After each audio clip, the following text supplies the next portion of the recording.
We've got a fun one for you today, Bears fans on Bear Era. It is summertime. We have the entire gang here. Yes, it is a full slate, all three of us today. And we're going to do something it's a little bit different, but we're going to have some fun with it. It's basically guys naming dudes with a little bit of organization. It is the Chicago Bears all-time chaos draft. We've got a bunch of fun categories. We're all going to get to pick somebody. If somebody gets picked, they cannot get picked again for another category. We're going to have a rotating order. Should be a good time, and we are going to encourage you to tell us who won in the comments, and of course, tell us who we forgot, because we, of course, will for certain categories. But before we get to it, Ciaran, Mike, how you guys doing? It's summertime. It is the dearth of the NFL season, and we're going to fill it up with some fun stuff. Yeah, it's fun to do something here because it's been really quiet, which I really like at this time of year, because no news is good news when it comes to the NFL at this time. Coaches, fans, anybody associated with teams don't want to hear anything because it's always bad. So yeah, it's good. And then I've just been watching as much World Cup football as possible. Yeah, same here. As much World Cup as possible because I could avoid watching the Chicago Cubs death spiral that was the month of May. But more importantly, talking fun Chicago Bears with awesome people instead of talking about dumb stadium talk. So this is a breath of fresh air for me over here in Chicago. Yeah, it's going to be a good time. We're going to have a good time with it. We had a good time just putting the rules together. So I have a feeling going through and defending our choices is going to be even more fun. So the whole concept of this is it's not a traditional best Bears players ever draft. A lot of people do that. A lot of people do best quarterbacks, whatever it is. We're not doing that. We're going to build the most entertaining, nostalgic, controversial, uniquely Bears teams we can by the end.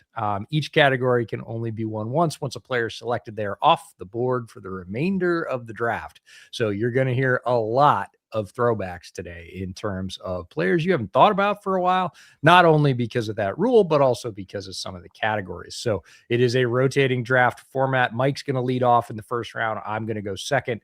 Ciaran's going third. Then Mike's going to take his place at the back of the line. So it's not exactly a snake draft. It's just rotating. Front of the line goes to the back of the line.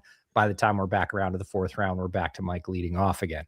So other rules, every pick must be defended. That's going to be the fun part. Other hosts are encouraged to challenge questionable selections, and the audience is encouraged to vote on the best overall draft. I also have some sound effects that we could potentially use. Oh boy, there we go. Depending on what the pick is, so we'll see.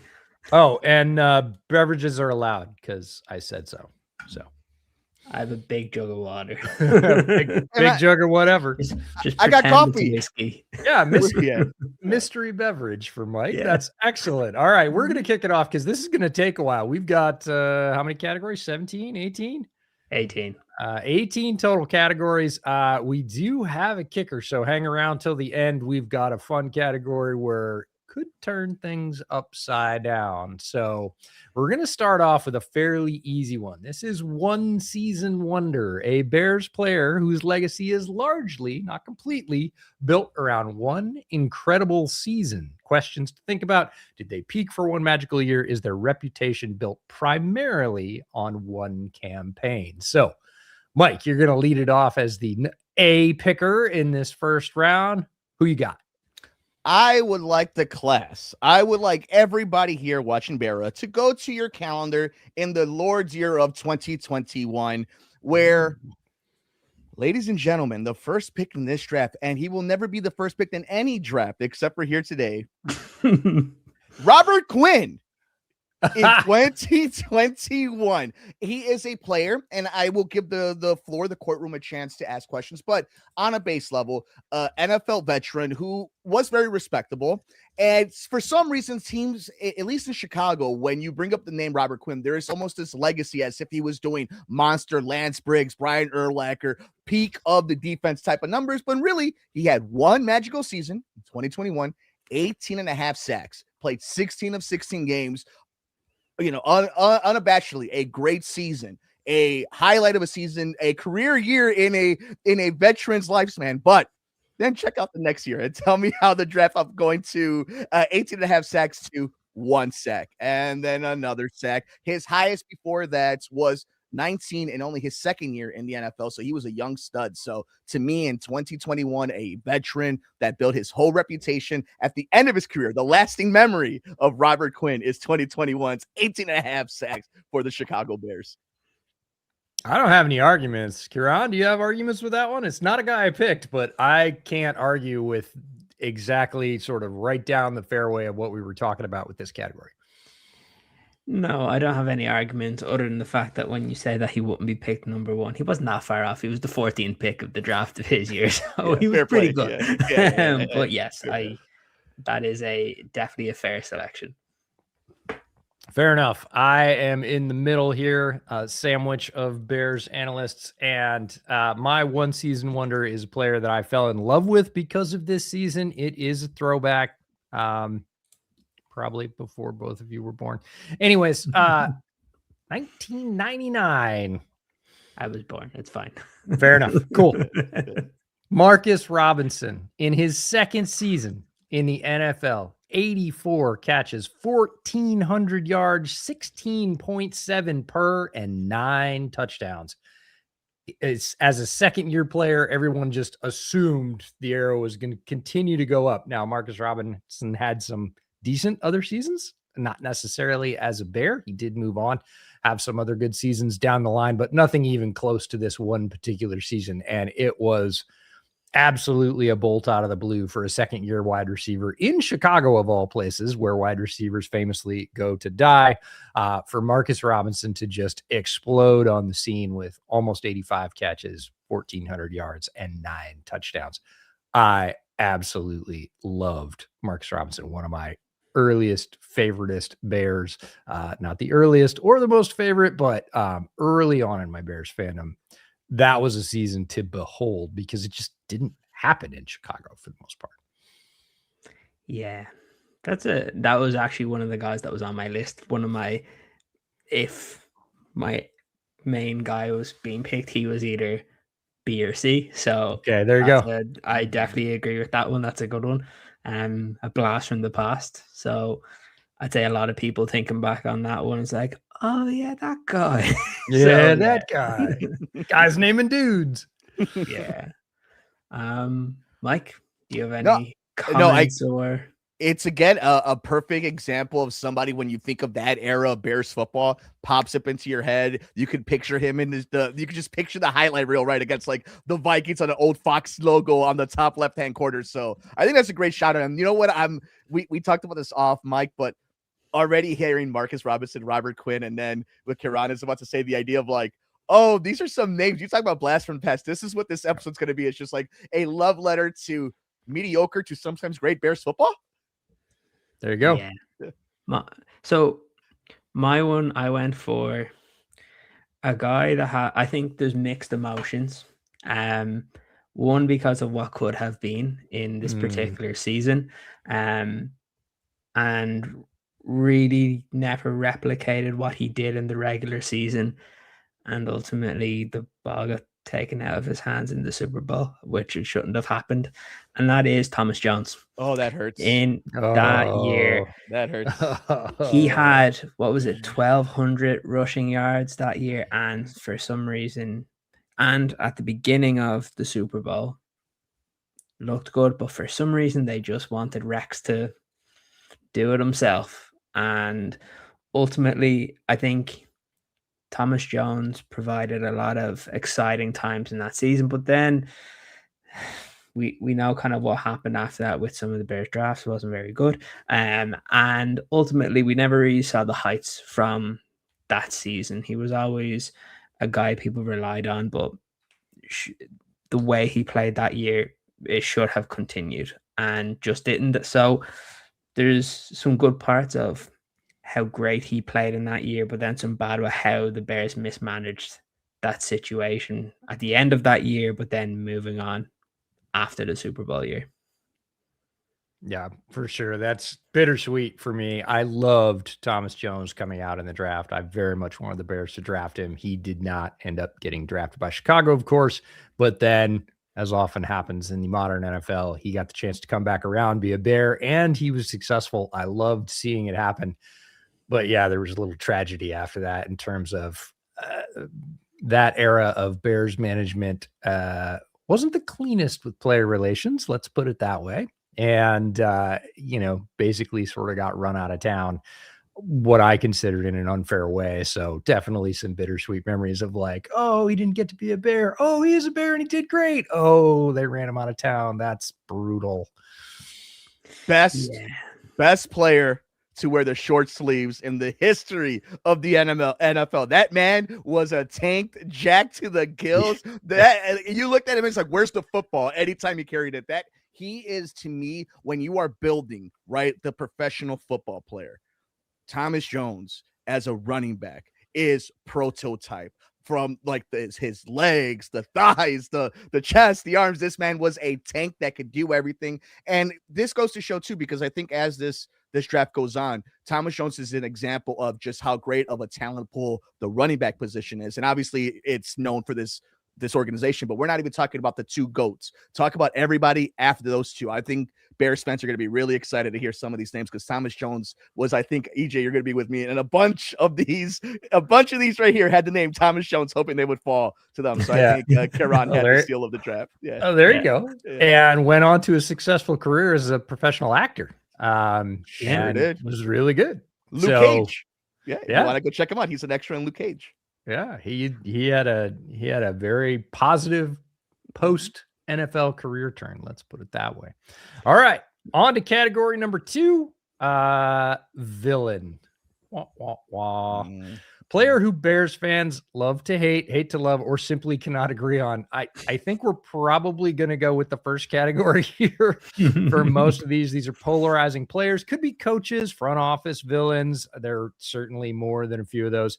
Fan base lightning rods. To me, that's the one I really focused on, is if you bring this name up, you get a fairly universal response from Bears fans. So I get to lead this one off. I'm taking the name off the board. Cody Parkey. That's right. That's right. See, everybody hates him and they hate they didn't get to pick him. He just can't win. Can't win. So misses a very large field goal in Bears history, and then goes on Good Morning America and says, it wasn't my fault. Not awesome. That was a double dip of duh. Really didn't work out super well. So I think the universal, I've never met a Bears fan that was like, no, Cody Parkey was right. Not one ever. So I picked Cody Parkey. It was the easiest choice in this one, and we will run through some of the other names we had that didn't get picked, but as again we're maybe hedging these players for some of the other categories, we'll share those at the end. Yeah, that was definitely one that was very high up on my list, but assumed he would be selected here. So I knew the minute that I wasn't going to be first on this one, I'm like, there's no way I'm going to get to pick him. I hate him with a passion because, one, I don't like paying kickers, and they paid him a lot of money to not kick the football very well. It wasn't just a playoff game. He missed like 3 kicks against the Lions. I think it was on Thanksgiving. I think he hit one on the left post, one on the right post, and like so brutal. That's impressive to do. Yeah, it's hard. It's hard. So yes, I think he definitely does fit this to an absolute T. So yeah. Mike, do you have anything to say before I make my selection? No, I mean, Cody Parkey, when you practice to be bad and then you do something bad, I don't want to hear you asking America for forgiveness and to say you didn't see what you see. Like, come on, guy. You practice double doinking. Who does that? That's like missing a putt shot. That's like missing a free throw. You practice it on purpose. What were you doing, my guy? No, I'll never forgive him. Yeah. Mine here, I'm going a bit unconventional. I know it says a player who Bears fans love to hate. I actually went front office on this one. That's Phil Emery. Yeah. I hate him with a passion. He's so bad at his job. There's so many bad things that I could talk about him. One, that he's a dork that really shouldn't have been in there. I've heard stories since where other people around the league were laughing when the Bears hired him. Yeah, from the very get-go, not hiring Bruce Arians when he was coach of the year. Big dumb mistake. I don't even want to go back to some of his draft classes. They were horrific. I knew they were horrific at the time. We had to for this exercise, and it reminded me like I had pushed that down. I had just not looked at it for a while. And as you're scrolling through Bears all-time draft classes, you hit a period where you're like, they didn't hit on a single pick. You're like, what the hell? And then you're like, oh no, he who shan't be named was in charge. Oh, and it just reminded me. And again, the ire comes up, and you're like, you get mad about it all over again. Yeah. So he's my villain because he deserves it. Fair enough. I think that is a dead hit. Mike, who do you have for your villain? I think, you know what? This is where it's weird. Like, you could see all the connecting tissue between Cody Parkey, Phil Emery, and this person who I'm about to pick. It almost could be intertwined with Phil Emery, and that's Mark Trestman. And a lot of that had to do with just the pure chaos, the unprofessionalism, the over-the-head syndrome that this team felt under Mark Trestman. And you could blame Phil Emery. You can also blame, at that time, the inept decision-making of the McCaskey family and Ted Phillips and just everybody in. It was a symptom of a bigger problem that this organization had. And if you don't believe that, look at how this Bears team is ran right now. Put the stadium stuff to the side. What has been put on that field, what we've seen this summer, what we saw last training camp, compare that to what we saw underneath what Phil Emery brought in, and Mark Trestman, supposed to be the leader of men, somebody who wrote plenty of books, a smart, nice guy, all things being equal, but somebody that when he was in charge might have made the Bears the laughingstock of the NFL in a year that still had the Cleveland Browns. Yeah, imagine that.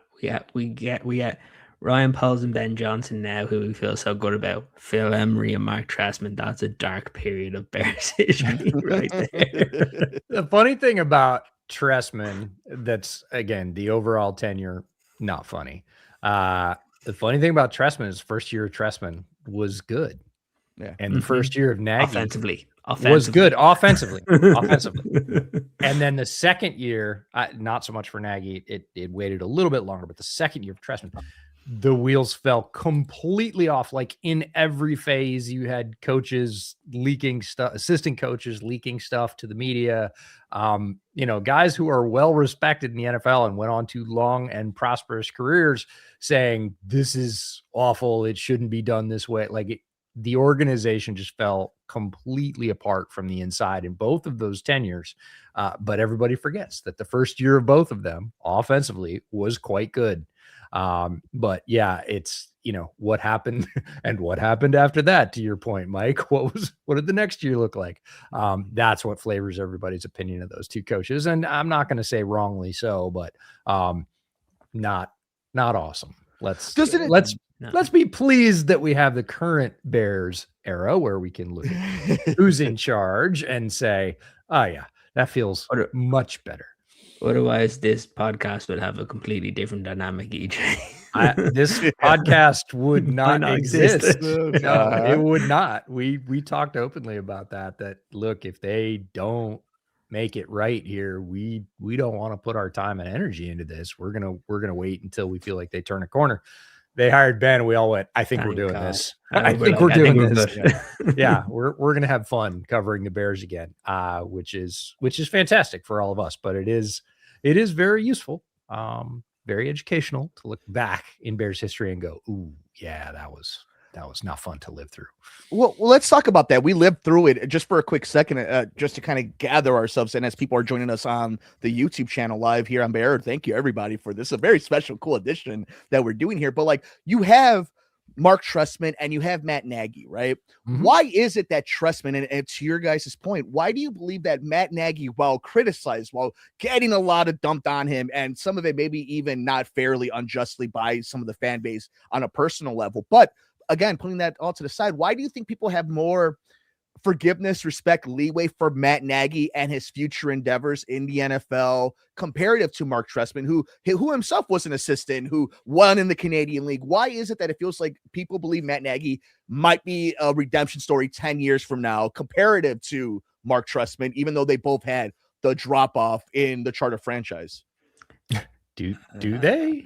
I don't know. It just I don't think they do. Yeah. I think the farther we get away from it, Mhm. and again, what we saw happen to Kansas City's offense when he went back, which was somewhat similar to what happened to the Bears offense. It went stale. I don't believe, and folks like Mina Kimes have been very vocal about this, sort of matching our sentiment of, so why are people gassing him up to be the OC, or to be a head coach in the previous cycle? And turns out the reason was because they weren't going to bring him back. Right? They weren't going to bring him back either way. They didn't have a job for him. So they're like, you should hire him as a head coach, and then it won't be our problem, and it won't look like we fired him or demoted him. But that's what ended up happening, because everybody else went, everybody else in the NFL went, no, we're not going to put him in charge. We will hire him as an assistant coach, but you already have him there. So, you're not going to promote. Oh, okay. We get it. But Mina came out during that period and was like, why is there all this Matt Nagy as a head coach again? What has he done? A lot of coaches, head coaches who don't have a great first run, go either back to where they came from or to some other destination, reinvent themselves and get another shot. We've seen it many, many times. At that point, it was like, what has he done to earn that? Like, where's the great changeover? What has he learned? And I don't think a lot of people do hold that. And, Trestman as well worked in football, not only in the Canadian League, also in the other NFL and other roles, offensive analyst and whatever else, for a long time. He is a respected football coach, just not as the head guy down here. Now in Canada, he won quite a few games up there. But I don't think he's ever going to outrun the allegations down here in the NFL that he is the good leader at the top of the organization from the coaching side. Yeah, exactly. We'll move on to the next category. So the Heartbreaker. So drafted by the Bears, but became significantly better elsewhere. I'm so glad I'm first, because this is the most obvious one. Yeah. I think you're going to take the one.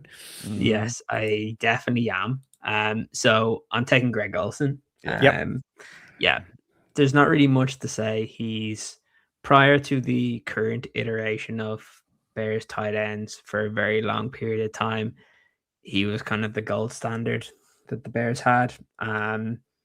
Obviously getting drafted highly, playing really good, having three straight 1,000-yard seasons, and they just happened to hire Mike Martz, who didn't like him. Who was a villain? Mike Martz could have been a number two. A villain. Yeah. Martz is definitely a villain. I think Olsen in this particular category for the Bears, to me, is an NFL lesson, which is he is the ultimate. If he doesn't fit in your scheme sucks. Yes. Like, stop it. Like, don't tell me he doesn't fit in your scheme, or you don't like to use tight ends, or whatever else. If Greg freaking Olsen isn't going to be a productive cog in your offense, you should probably rebuild your offense. He was that good, scheme agnostic. He is the one that got away. Mike, who do you have? Or am I next? Nope. Mike. It's Mike. Okay. Yeah. Well, Greg Olsen, let me ask you guys this too. Mike Martz, when he was in St. Louis, obviously Torrey Holt, Isaac Bruce, it was a little bit different, but did they ever utilize the tight end? I mean, was this so obvious that when Mike Martz was running, that this was going to be the problem with Greg Olsen? I mean, he was more stuck in his ways than some other NFL coaches. They did have tight ends. They were always about fifth in the order, especially because they had Marshall Faulk and they had all the wide receivers. Torrey Holt, Isaac Bruce, Akeem, and then, you figured wherever the running back was in there, sometimes he was second in that order. Sometimes he was third. Whatever tight end they had was, in greatest show on turf terms, fifth best target at any time, sometimes sixth, usually more of a blocker. They never had the fleet, excellent route runner, silky hands, tight end there. And if they they probably would have wasted him as well, because it was not how those plays were drawn up. And again, if you can't figure out a way to use that, redraw it, because Greg Olsen was a fantastic player. He went on to prove that, of course, elsewhere as well. Great player. And again, speaking of second careers, one of the best broadcasters working today. Yes, especially for all the younger Bear fans listening to us, that Greg Olsen, known as a Panther, just how great and was beloved as a Bear until Mike Martz. But mine is another beloved, and I don't know necessarily, and the timelines I think make up, but Roosevelt Colvin. Oh, Rosie Colvin, let's go. All right. And I just think about the 2021 sacks between 03 to 04 to 06. And I think about it because of that Super Bowl Bears team and what it could have meant just to add to that defense, to have Lovie Smith having even that much more ammunition to what was already such a devastating force coming out of the NFC. We saw what they did to Drew Brees and the New Orleans Saints in a snowy day in Chicago. Imagine how of a disruptor, a player like that, somebody in the rotation like that, in the rain, in Miami, in that heat, could have done. Maybe Peyton was inevitable. Maybe it was Thanos. But I like to think about somebody who was part of this team that was within that multiverse of a window that could have impacted a potential second Super Bowl in the modern day era. But I'm going with Colvin. No, I looked at Colvin was a name that came up as I went through these rosters of previous Bears and went, oh man, remember when he was in Chicago? Because he left and he went to the Patriots, and he had some success, but it wasn't equal to what he did in Chicago, and it certainly didn't feel like he was ever the force that he was in Chicago again after he left. So I love that answer. Ciaran, you got thoughts on Colvin? Because man, he was fun when he was a Bear. Yeah. It matches. It definitely matches this one. Again, I think he was one of those that I had as either B or C. If obviously I didn't get picking first, and Greg Olsen, he was one of the guys that was on my list. So yeah, makes a lot of sense there. No other queries or to fight back Mike on that one just yet. Yeah, there was a dearth of options in this category. There are not a lot of Bears that have gone on and lit it up elsewhere. There are guys that have gone on and been productive. There are guys that have gone on and had good seasons, but it wasn't like it was Greg Olsen, and then you're picking a flavor of one of those things I just mentioned. And I'm going to pick one of those guys. It's a bit of a roll. He's definitely a roller coaster for me because I didn't like him necessarily coming out in the draft. I thought he got picked for the wrong reasons. He ends up being drafted by Chicago, has one of the preseason highlights for the Bears of all time, does very little in the regular season, only plays for the Bears for 2 years, but then he goes off and Bears fans just forget about him. And he played 7 more years after his 2 in Chicago, including a couple of 100 tackle seasons for other teams. This is Jonathan Bostic, inside linebacker. Oh, yeah. Good call.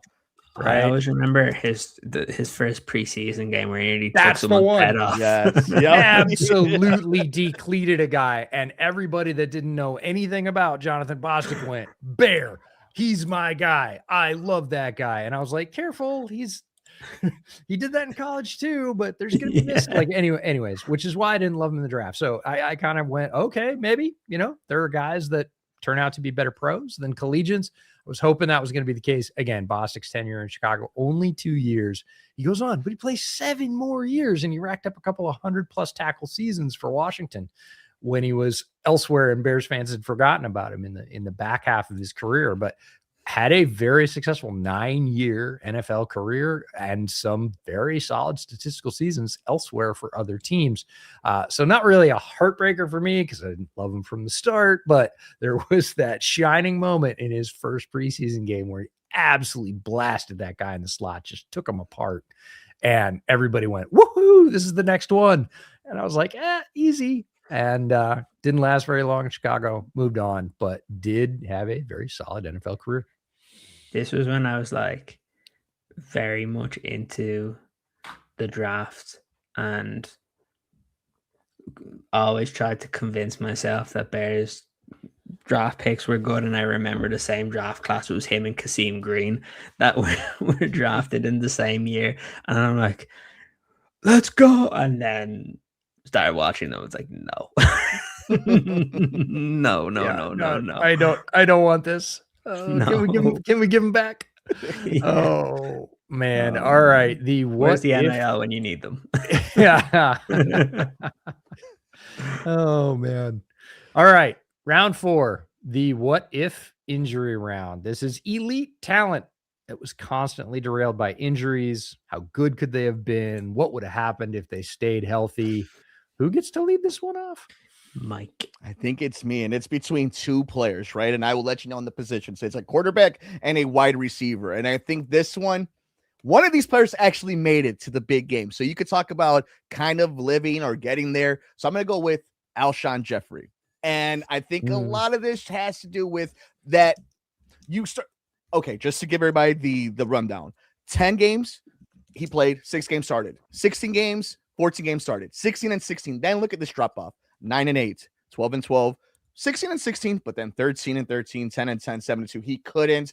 I think his body frame, I think his builds, I think the way Alshon Jeffrey played the game was almost again that everything is there. And it reminds me, I'm not going to put this players out there because I don't know if it's going to be one of your guys' pick, but it almost comes up as in one of those players where in some lifetime where everything worked out. This is a big body guy that scored a lot of touchdowns. Some offensive genius found the way to put him in the right position. And it wasn't, I don't necessarily going to think for the Chicago Bears, but Alshon Jeffrey's the player I always think about, like, man, what if he had stayed healthy? Would he had be, and I'm not going to do the player comp, but like, what if he was as durable as somebody like DJ Moore, who even went on in the middle of a game could come out with a broken hand and still play all 16, 17 games, will get hurt in the middle of the game, but the bounce back. I don't know if just some players don't have that in them. Their joints, their muscles aren't built that way.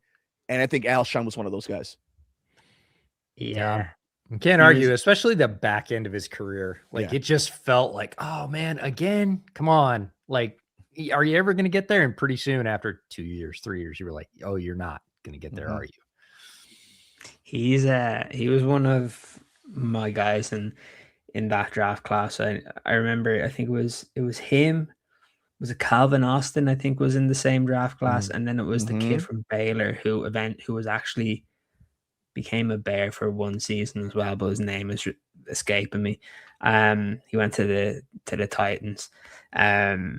But yeah, funny story. I was at Alshon Jeffrey's debut game against the Colts in week 1 that year, and I think it was also Andrew Luck's first game. So it was.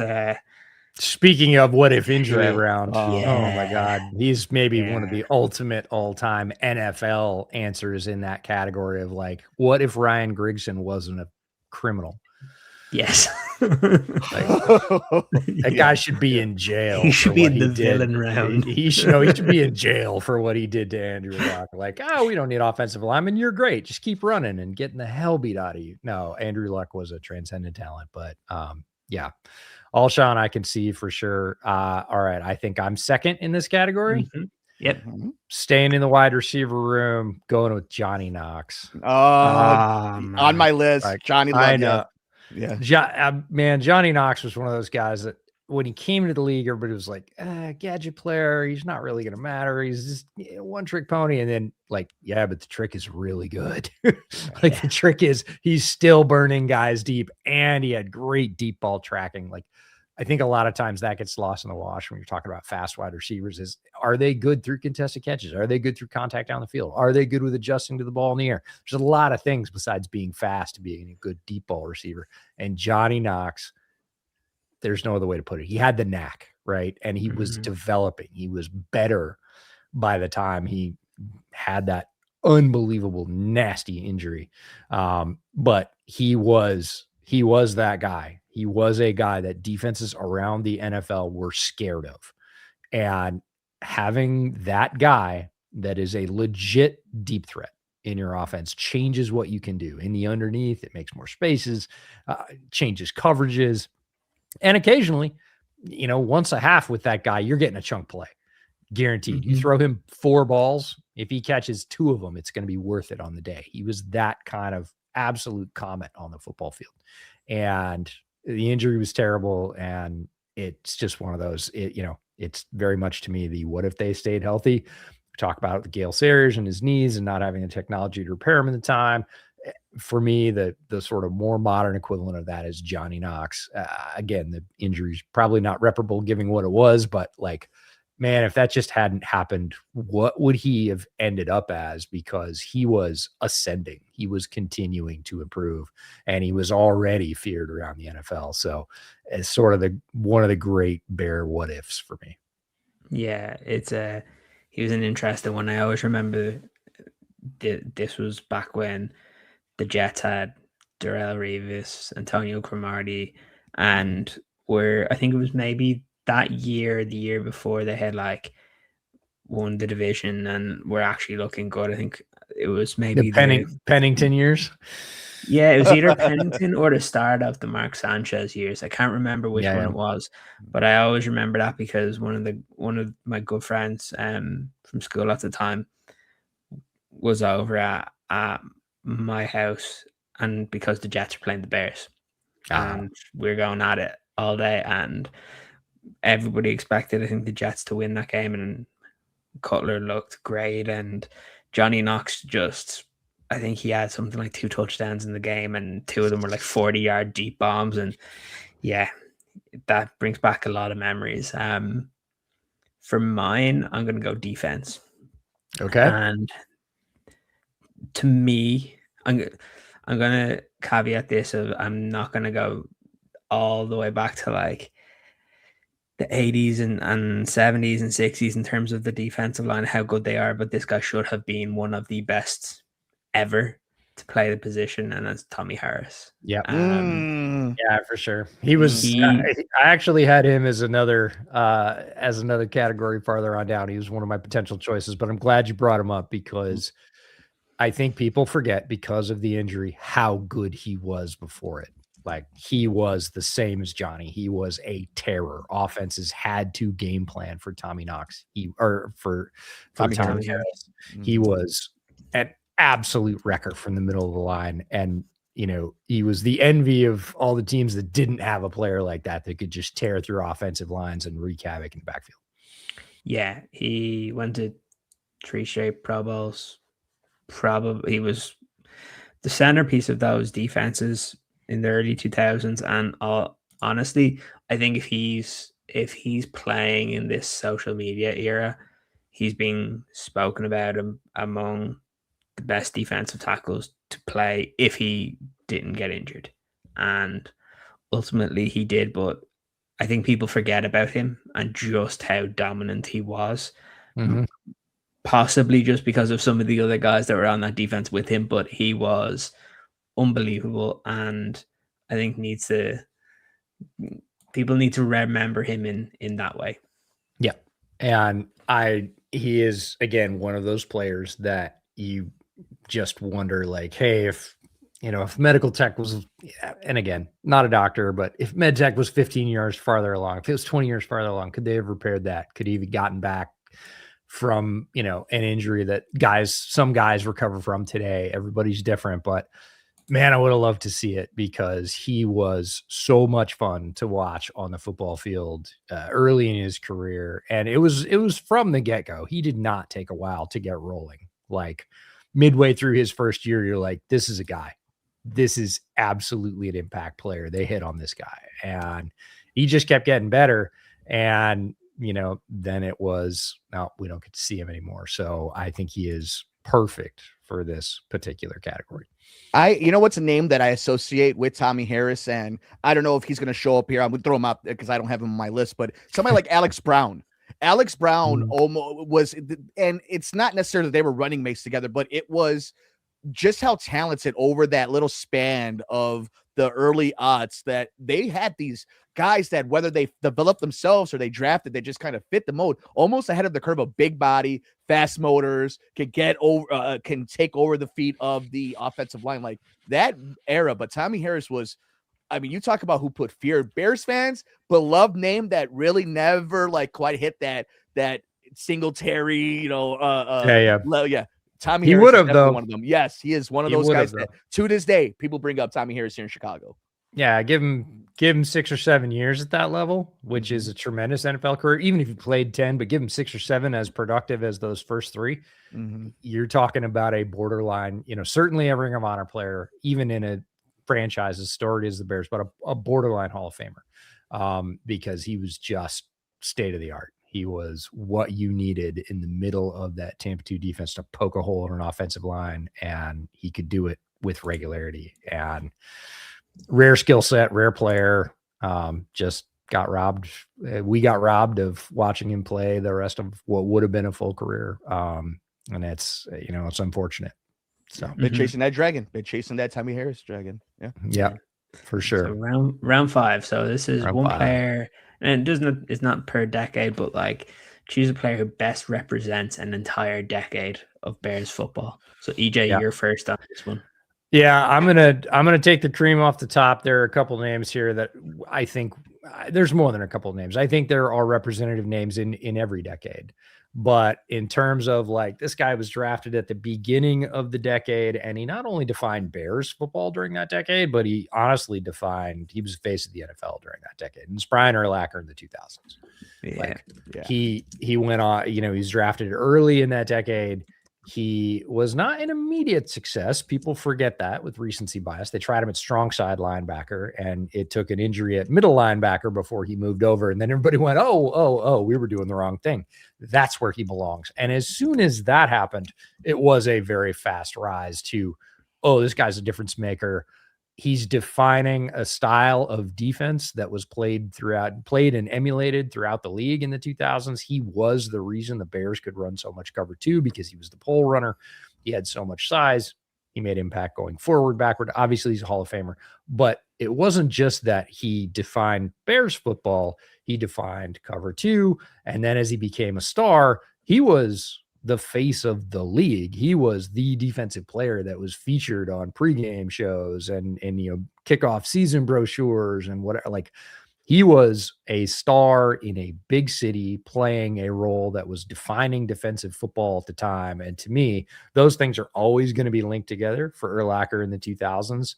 And it lasted basically the entire decade as well. His drop didn't happen until the end of that decade, and he moved into the 2010s. Yeah, he was one of my favorite players just to watch, and you knew what you were getting from him. And yeah, unbelievable player, unbelievable representative for the Bears. And it's the reason why every single, you shouldn't have to compare current linebackers to how they would have done compared to Brian Urlacher when you have the linebackers that came before Brian. Right. And that just goes to show just how good he was. That nowadays when we hear of a signing of a linebacker, I know people to start talking about Booker, Singletary, but Urlacher is one of the first names that gets mentioned. And again, that just goes to show just how good he was. I went similar in terms of I was considering going for one of the guys in the 80s here, but then I'm like, I'm gonna keep it for and so I've gone for a guy who I think changed the way portion of the game started to go about once he entered the league in those first couple of years, because of just how dangerous he was and is, and even did it up to one of his final years in the NFL. And I think he gets more flowers now than he did halfway through his career with the Bears, because he had such a great start. It's Devin Hester. He's a guy that, I go back to that 06 season, and teams knew you're not supposed to kick to him, and they still did. And whoops, very, very well. And you're a player that essentially changes how teams have to approach the kickoff, because every time you're touching the ball, you're essentially scoring or getting your team into great field positions. It's actually just such a shame the Bears didn't have a good offense during that time, because my God, the amount of points you would be able to score if you had a good offense and you had Devin Hester. Like we'll never see the threat like that. Like there's guys in the league now that are super fast, super agile, that can take it to the house. I think the closest one that came to it, and he's not even relatively close to Devin, was when Cordarrelle Patterson came into the league, because he was able to take a load back. But teams brought him in even after his first stint as like a wide receiver didn't work out, because he was able to take the ball back, but had imagine that on every single play, every single time he touched the ball, where you're literally teams were like, we'll just kick the ball out, we'll take the penalty, just kick it out, just don't let it hit, don't let it go near him. And it deserved Hall of Fame player, and it's, again, he's one of those guys that's a fan favorite for anybody that was lucky enough to be at the stadium when he was getting the ball. Like most of the time you're going and getting snacks and you're going go pee during the kickoffs and stuff, not when Devin was out there. And I think that just is a fair representation of a guy that, despite the Bears not having good offensive football during his time, he was one of the weapons. That wasn't just, this is a ferocious defense. You paid money to see Devin Hester, and that's why I picked him here. I'm going to say something right here, and this is the journey of this pick, and this one was really personal to me. I went through each generation, each era, and I put a couple of names down, and I got to the 1990s. And before I get to my pick, Brian Urlacher, for me as a child, put the Bears on the map. It's because of Brian Urlacher I wore 54 in high school. My brother wore 54 in high school. Friends who got the opportunity to wear it on any of their Pop Warner or local league teams wore 54. Devin Hester made the Bears cool. This player, to me, represents, for me as a child, the turmoil that led to Brian Urlacher and Devin Hester, the good years coming. And that is Rashaan Salam. Representing the 1990s of the Chicago Bears. The dark years, the what ifs, the what could have been, the heartbreak, the promise, and just the dark years, the dark ages, the years that legitimately set this franchise back a long time. And if you were to take a look at some of these records, and the early 90s didn't start off bad. Obviously, we all know that it's still the remnants, the leftovers of the great 80 Bears that were coming through, but 5-11, 7-9, 9-7, 9-7, 7-9, 4-12, 4-12, 6-10. It was a rough stretch, and I think this is an example of a player that represents not his own fault, but the faults of the organization and the bad luck that while the Bulls were winning and being the dynasty of the 90s, the Bears were suffering in the lakefront. Yeah, I had him on my list for he was my third choice for a category that's coming. But interesting that he comes up in this one, and I love your rationale of like why. And I'm not gonna fight that defense at all. There was a period in the 90s of futility that was really tough to watch because it was sort of at all levels. Like every year as a younger Bears fan, would gin up hope for, like, Dave Wannstedt's one of my least favorite football coaches of all time. Like, I hate Dave Wannstedt because I hated watching his teams. His teams were so grindingly boring. You just wanted to carve your eyes out with a spoon. It was the worst experience on Sunday. And you never really felt like they had a chance. You never felt like, oh, something interesting is going to happen and he's going to have a wrinkle and they're going to, nope. It was the same thing over and over, like slow march to death. Dick Ciaran, I really liked. I thought he was a good dude. I thought he was a solid coach. He had some really fun players at his disposal. And every year I was like, aha, hope springs eternal, right? And it didn't happen. It was, in terms of results, also a grindingly disappointing time. It was more entertaining to me, and I liked watching it a whole lot more than I liked watching Wani's teams.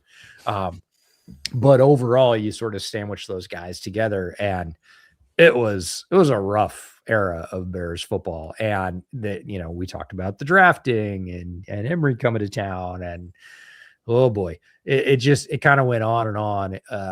And that was a period where I think a lot of Bears fans got, largely disheartened because it went on for a long time. It changed flavors. Different people were responsible, but you saw a lot of players like this. Rashaan Salam, absolute missile in college, like highly and well-regarded football player with good reason, came to Chicago and just died. Died fast. 3-year career, I think. Yeah. Done. Yeah. Like, and I mean, as a first-round pick, like that's hard to do. But at the time, Bears fans just went, yeah, I guess. Like, all right, whatever. It was not a great time. So I appreciate that pick and why you made it.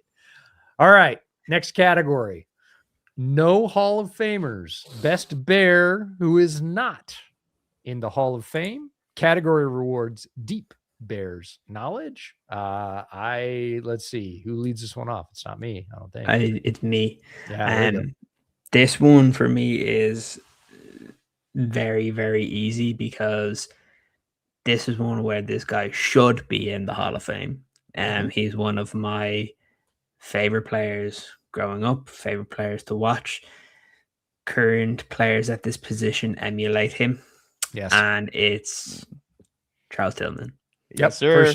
First on my list as well. So he's at the end, even towards, I can't remember what season it was, but there was one where the Bears were going really well, and I think it was the year where the Bears made the playoffs, but Cutler got injured in the game against the Chargers. I think that year he had a ridiculous amount of interceptions and a bunch of forced fumbles, and it seemed like every single week he was creating a turnover and ultimately created the peanut punch that we still hear today. Anytime it happens, and that just goes to show just how impactful he was, and how he's not in the Hall of Fame is an absolute travesty and needs to happen. So very simple for me. Charles Tillman is my pick in round 6. Yeah, I totally agree with all of that. And the thing for Tillman, for me, I know people make statistical arguments, analytical arguments against Tillman or his candidacy or whatever else. And everybody goes, hey, we named literally a technique after him. That doesn't necessarily mean your career was good. The thing that tips it, and always did, even when he was playing for Peanut, was all the way the best receivers in the league talked about him while he was playing. Like that mattered more to me than any analyst's opinion, than any analytical arguments or anything else. When you have guys like Calvin Johnson going, that's the toughest guy I face. That guy gives me more trouble than anybody else. And Calvin Johnson, one of the very top receivers in the league at the time. And there were multiple others who were like, when they got asked candidly, what is your toughest week? And they're like, if I go up against Tillman, I know I'm in for it all week. And it's going to be a tough day to do well.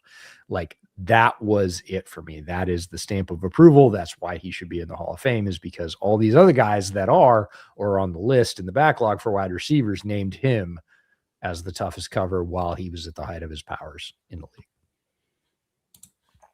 Okay. So it is Mike. Oh, it's on me. Okay, so Peanut's so good. I mean, Peanut could have been so many things. For spoiler alert, he's also like a great Chicagoan who could have done radio and been mayor and been president. Like Peanut's the best. So there's a few of them, right? It's interesting enough. I'm gonna go. All right. I'm gonna go with Jay Hilgenberg, excuse me. Ooh, okay, nice. And I go this because, I mean, look, it's not fair that I think most people other than Peanut will go with another modern day center, which might be on the list, may not be on the list, but you can't go with somebody who went to, I think 6-7 straight Super Bowls. More importantly, 85-91, the peak of the most powerful Bears when they had first of all, you're defending against some of the biggest monsters the NFL's ever seen in the defenses from the 80s into the 90s, but also the running game, also the way that offense was ran, the way that he just defined a position. You talk about a Chicagoan, the center of the Bears of that era. This is somebody who has all the credentials, but also if you can't get one of the grittier positions in one of the grittier teams in one of the grittier decades to not be in the Hall of Fame, how can I make an argument for the other center? I mean, we could go stat after stat after stat, but at the end of the day, one guy can't get in until this guy gets in. And that is just plain and simple. So if I'm going to make an argument for a great Bear that deserves to be in, that has almost been forgotten from an era that is always overtalked, overstated, that people who were born know all about, I think he needs to get in. Yeah.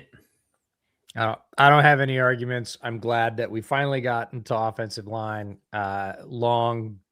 Long history and tradition with the Bears of many positions in terms of greatness. Running back, linebacker, two of the ones that come up all the time. Offensive line, also many great players from Bears history who are offensive linemen. You bring up one of the most deserving. I'm going to bring up another position where it's easy to get overshadowed if you're a Bear, and that's a linebacker. And there's a couple of choices here. I'm torn between them because I think they are equally deserving. Neither are obviously in the Hall of Fame. I'm going to throw it back to Wilber Marshall because Wilber Marshall came into the league as a Bear, had success at other stops as well. Very high profile player on and off the field. But in terms of pure statistics, no. But if you are a linebacker in Chicago, look, you got to get past some of the greatest names in NFL history, not just Chicago history. You got to get past Buckets. You got to get past Singletary. You got to get past Urlacher, we just talked about. Guys like Wilber Marshall and the other guy I was debating with, which is Lance Briggs, like played at a very high level. And honestly, statistically, Lance is probably better than Wilber. But in terms of impact and fear, teams feared Lance for sure, but not in the same way as they feared a young Wilber Marshall, who was just an absolute wrecker at his position in a different era as well. So I realize statistically it's borderline Hall of Fame. But when you look at his impact and the fact that he was drafted as a Bear, he was part of one of the greatest Bears teams of all time, but also a cog on that team, not an afterthought. He was a straw that stirred the drink on defense. I'm going to go with Wilber Marshall here. Again, Tillman would have been my first choice, but like you, Ciaran, I knew he was probably going to be off the board if I didn't have the first pick here, because I think he is the obvious choice. More of the obvious first pick, Peanuts or Greg Olsen? Who was more of an obvious first? Those were the two locks on this. Yeah, I was like, if I get the first pick, I'm picking Greg Olsen. If I get the first pick, I'm picking Charles Tillman. If not, I got to come up with some other Bears, which is also a fun part of this exercise. But I think we knew if we weren't leading off on those categories, we weren't getting that guy. All right. The 1-year wonder rule. Now, this is slightly different than the single season player we talked about, different from one season wonder. This is for players whose entire Bears relevance came from one random season before disappearing from relevance. Think cult heroes. All right. Who leads this one off? You. Oh boy. Let's go, Godfather. This is controversial, but actually, sorry, it's Mike. It's Mike. Oh, okay. All right. Okay. Right. I'm gonna go a little obscure here. I want to make sure I get this right, just so you guys don't think I'm crazy for saying this. Okay, you ready? Mine's obscure as well. All right. How about this? Ricky Manning Jr. Oh man, let's go. Guy's name and dude. I like it. Yes. So in 6 games started in 15 games, 5 interceptions. Yeah. I mean, like there's what else more can you say about something like that? Not much after that. If you guys would like to know the stats after that, he had a total of no interceptions the rest of his life. So he had a total of, I love it. So, I'm going to go with the biggest one-hit wonder, and yet somebody who, when I bring up Ricky Manning Jr., right away, you remember him as a Chicago Bear. You can picture him up there in the secondary. So I'm going Ricky Manning Jr. as my 1-year wonder rule. Yeah, I'm going to grab a much more notable name, and I know some people are going to argue with it, but I think they're wrong, and that's okay. This is Rex Grossman. Oh, outside of 2006, never won more than 2 games in a season for Chicago, or 5 for anybody else. And everyone remembers the Super Bowl year, right? And rightfully so. Rex out there just, sex dragon, baby. I'm just gonna let it fly. Get it? Sexy Rexy. Rexy, and that's what they remember. But he's perfect for this category. It is the 1 year wonder rule. That was a tremendous year. It wasn't necessarily a good year. It was a lot of there's one of my guys down there somewhere, and it worked out for him. But the fact that he never won more than 2 games for the madness. That is for anybody else in what ended up being a long career as a first round pick. Obviously, draft status stays with you. We got multiple other chances around the league. Never more than 5 games, period. Never more than 2 as a Bear outside of 2006. That is the 1 year wonder definition. Mm-hmm. And a cult hero, for sure. I don't know if hero is the right word. Well, cult figure. Yeah, Let's go. Yeah, there you go. Yeah, that's. I've gone obscure enough because of the season that it happened in. It was again a year that we kind of all want to forget because of what was there. This guy was undrafted, but he turned out to have one good year before injuries also hit and never played another game for the Chicago Bears. Or I think he played one game and he got injured again. And that's Cameron Meredith. Oh boy. Yeah. Wow. In his breakout season, he had 888 yards. I think it was over like 13 or 14 games. Mm-hmm. Everyone was like, we're going to build with him the next year and out training camp. And then he suffers a terrible injury, which he then misses the entire season for, comes back the next year in training camp, gets injured again and never play. I think he played maybe one more game for the Bears. So mine's Cam Meredith because, again, I think he was the perfect one where nobody expected anything from him. He looked really good. And then that was it. A flash in the pan and gone. Yeah, Cam Meredith, really good size, great hands. Again, tremendous story as an undrafted player. And yeah, one of those players that, especially in the era when Cam was playing, there were those stories around the league, and the league really loved them. They loved those undrafted free agents who played them way into prominence, and they've continued. Rashid Shaheed, undrafted player, just won a Super Bowl, Seattle. So, I mean, they're still there, but it seemed like a bigger deal at the time. And it was certainly a bigger deal in Chicago, and it looked sustainable, but it is the classic lesson of progress isn't linear. Like you're not just going to keep going up. It's the Marcus Robinson effect, but Marcus Robinson was a drafted player. So Cam Robinson, great pick. Love it. We now get to a category near and dear, unfortunately, to Bears fans' hearts. The bust round. First round disappointment, failed prospect, player who never lived up to expectations. The challenge, who was somehow was still your favorite bust. I ignored that completely. This is also one of my most hated players that has ever put on a Bears uniform. So I don't get to go first on this one, though. So you do. I do? Yeah, because Mike went first last time. Oh, all right. It's easy. This is an easy call for me. Cade McNown. Okay, yeah. I hate Cade McNown. Like, not the person, the football player. I hated his selection. This is well before I got into studying the draft. It's actually one of the reasons, quite frankly, I got into studying the draft. I hated Cade McNown, and I had no good reason to. I didn't study. I watched college football occasionally in those days. I did not study. I did not have lists. This is well before all that. He got selected, and I was like, he's going to fail. And people were like, why are you talking like that? And I was like, I honestly don't have any backing for it. This is pure gut feel, pure vibes. I do not like him. I do not think he's going to be successful. I'll be surprised if he is. Again, I had no analytical backing for that whatsoever. I did not watch his film, nothing. He was awful. The one word I come up with when I'm thinking about remembering watching Cade McNown play is ugh. He just made you feel like dying while watching football. It was excruciating. It was so bad. I hate him. This is not somehow my favorite bust. This is a bust, and I hate him for it. Yeah, mine was easy as well. I know everybody would probably expect some of the more obvious ones. This kind of goes back to the period of time that I like to forget in Bears GM draft history, and it was back in the 2012 draft. Pick, was it 19? I think it was Shea McClellan out of Boise State. 2 picks later, there was Chandler Jones. And then in the 28th pick of that draft, there was just Harrison Smith safety.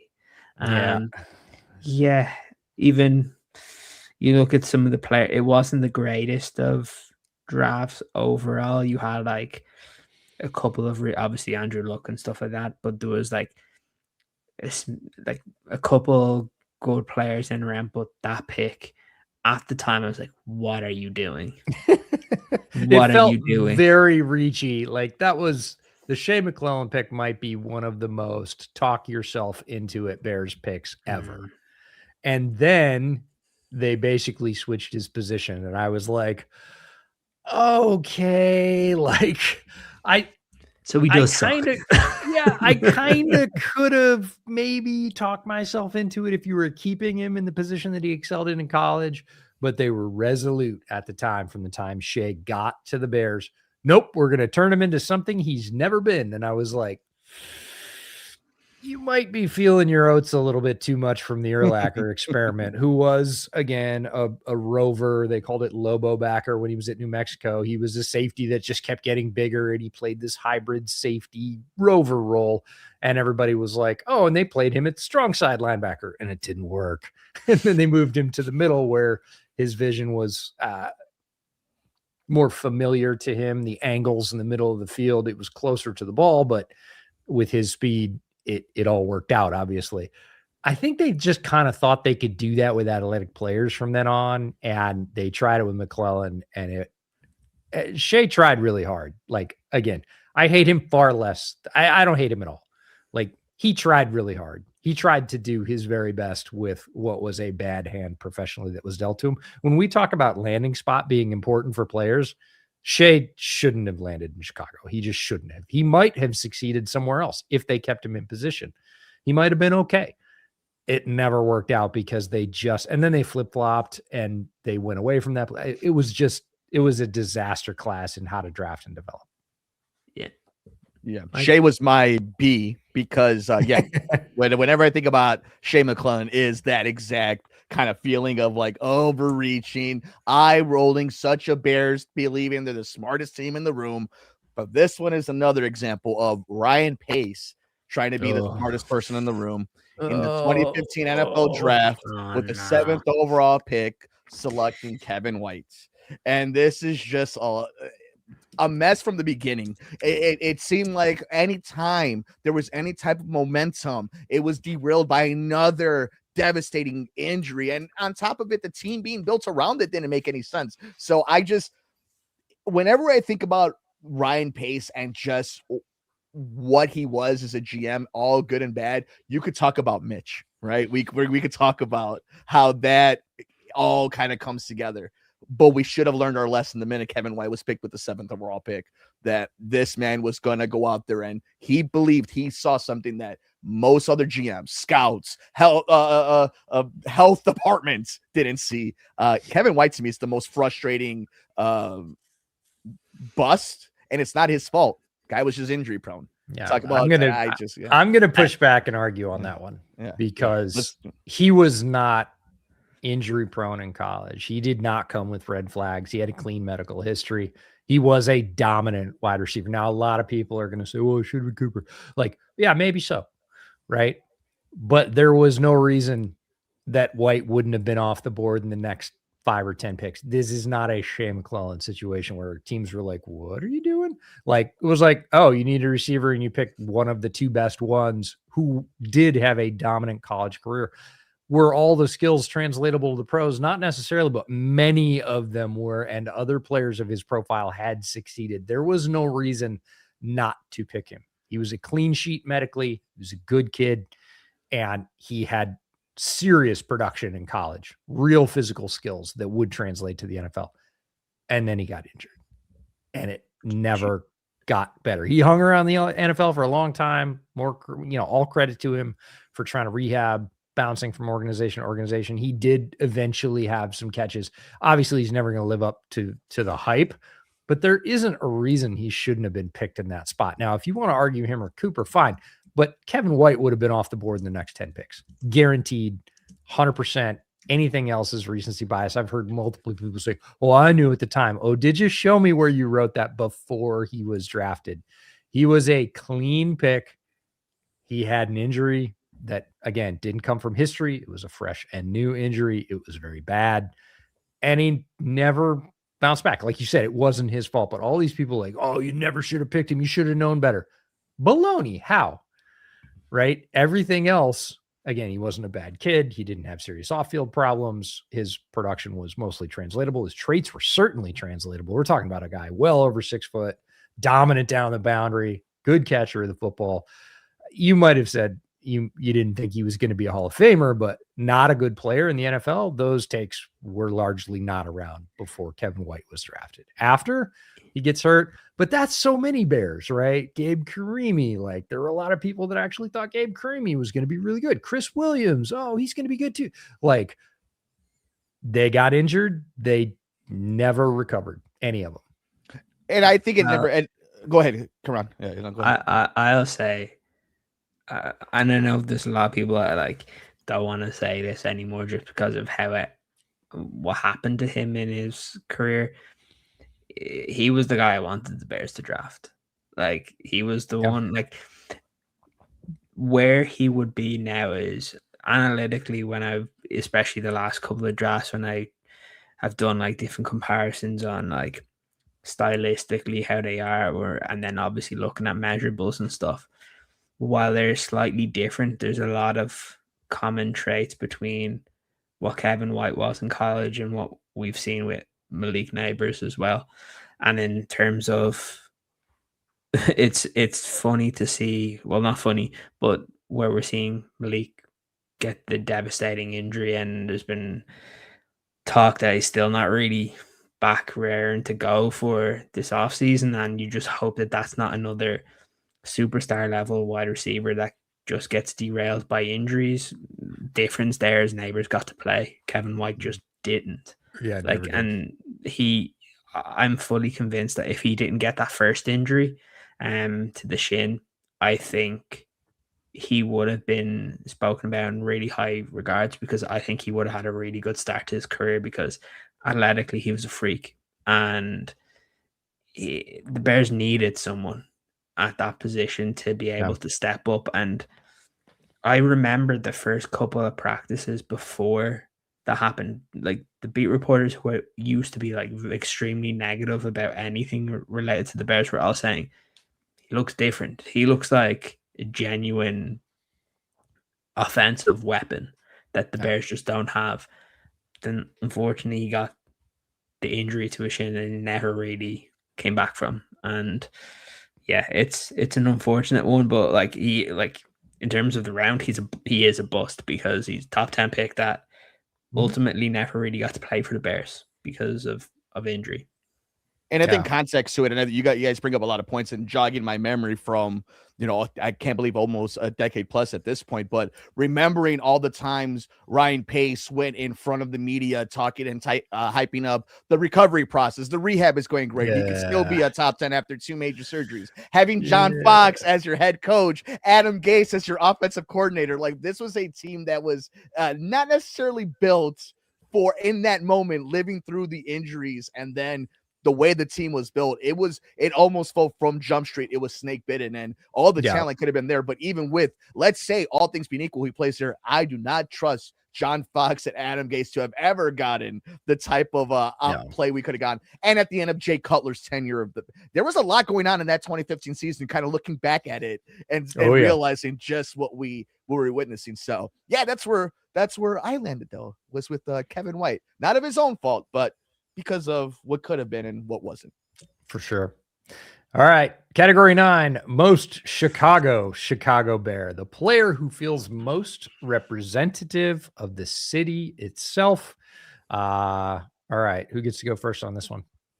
It's me. And I'm stuck. This was the one where I was hoping I wasn't going to be first, because I had two names at the start here, and it's more of, do I go further back or do I go for more recent? I feel like a lot of my picks have been more recent, so I think I'm gonna go. Yeah, I think I'm gonna go a bit further back and go with Dan Hampton. Yeah, because he's one nice. of the most toughest on my list SOBs ever Yep. to play the game. So I just think he fits someone that I think is very representative of Chicago, the fan base in general, especially of that time where really prior to the last couple of years, it's always been defensive tough and like, again, blue collar type organization and fan base. And that's what I think he kind of represented and the kind of style of player we all kind of gravitate towards. And I think he would be a very good most Chicago Bear. So that's where I've gone with Dan Hampton. There you go. All right, Mike, you're up next. Dan Hampton's a great one. I'm going to stick with the 80s Bears, the most beloved Bears. And he is looking down at us, watching us do this podcast right now. And he is a four horseman. He is one of the best to ever do it. One of the most beloved, should have been mayor of Rosemont. He is Steve Mongo McMichael. There is nobody who was the glitz, the glamour, the toughness, the showboatiness, the genuineness. Will flirt with your mother, shake your father's hand, and give you a hug. Steve Mongo McMichael is Chicago. Chicago is Mongo.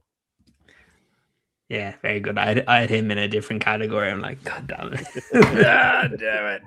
A lot of Bears, I think, fit this category. I'm gonna take this chance to go to the offensive line though, because I do want to give the offensive line some more love, and I'm gonna go Jimbo Covert.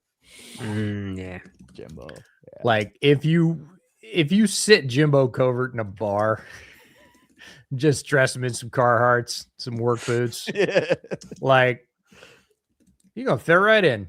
He's absolutely gonna look part of the fabric of the city, and I think it's important again to recognize those guys, other positions. Obviously, we could say a bunch of other players here, handfuls, right? And I think that's great that this organization has a lot of players who feel like they are fabric of the place where they played. Not necessarily where they went to college, not necessarily where they were born. Sometimes it's both. Sometimes it's none, but they become Chicago because they are Bears. And to me, Jimbo Covert is one of those guys. And plus it's my chance to give a nod to the offensive line, which isn't, I think that's possible to talk about them in just about every category here, but this one felt like hitting the nail on the head. Yeah, I like it. All right. 1985 Bears representative. Who gets to go first in this one? Mike.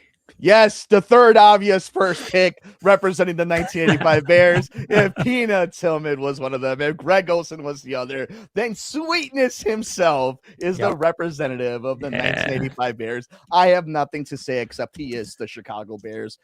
This is going to be the sweetest, the best, no pun intended, I think, category, because you can't go wrong with the 85 Bears. Is just choosing one that hasn't been chosen before. We all waited for this moment. We all wanted to see who would be pick number one for this category. Walter Payton. Yeah, this is the most obvious number one pick. What can you say about somebody who is named Sweetness and played in the NFL? He's the greatest to ever do it. Yeah, I would agree. One of the greatest football players to ever do it. Not just Chicago Bear, not just the NFL, one of the greatest football players. The guy could kick, he could throw, he could have played defense if you needed him to. He did everything on offense. He was a tremendous receiver, a very willing blocker, which is rare for a star running back, and one of the greatest running backs to ever play ever anywhere. So fun little fact for you, EJ and Ciaran, when we were talking about Mongo being a four horseman, another wrestling tie, while that was in WCW, up in the north in WWF in SummerSlam right here at the United Center, Walter Payton walked out the bad guy, Razor Ramon, to the ring against Shawn Michaels. So the beloved players went to the mainstream, cross all the streams. Walter Payton was everywhere. He is the man. Oh, Other yeah. than Michael Jordan in this city, it is Walter City. Well, I mean, there was the poster, right? Yes. Michael and Walter and Hawk, like that. Those were the royalty of the city. They certainly knew each other and hung out with each other, and carried the weight of the city with them. There's no bad answer here. I'm going to go with the personality piece, and it's McMahon. And McMahon was the spark plug of this team in terms of taking no shit from anybody, doing it completely differently, including the commissioner of the National Football League at the time. His coaches, oftentimes his teammates, certainly opposing players. Like, McMahon did it his way and was, at the time, outrageously original in a time when that was not encouraged in a team sport. He didn't give a shit. He gave zero shits about that and played the game his way, related to his teammates his way, led this organization his way. It is not a traditional quarterback profile on the field or off. Didn't matter. He did it that way. And that team they largely kind of followed suit. Now, there are plenty of personalities on that team, big personalities, none bigger than McMahon. And I think he sort of was the boat making the wake, and everybody was behind him doing whatever they wanted because it was nowhere near as outrageous as what he was doing at the front. And everybody focuses on the quarterback. He allowed that team to be the crazy, tight-knit, wild family dynamic that it was, because he was out there going, no matter, folks, they're going to shoot at me. Feel free, fall in behind. We're going to do this thing either way, but we're going to do it our way.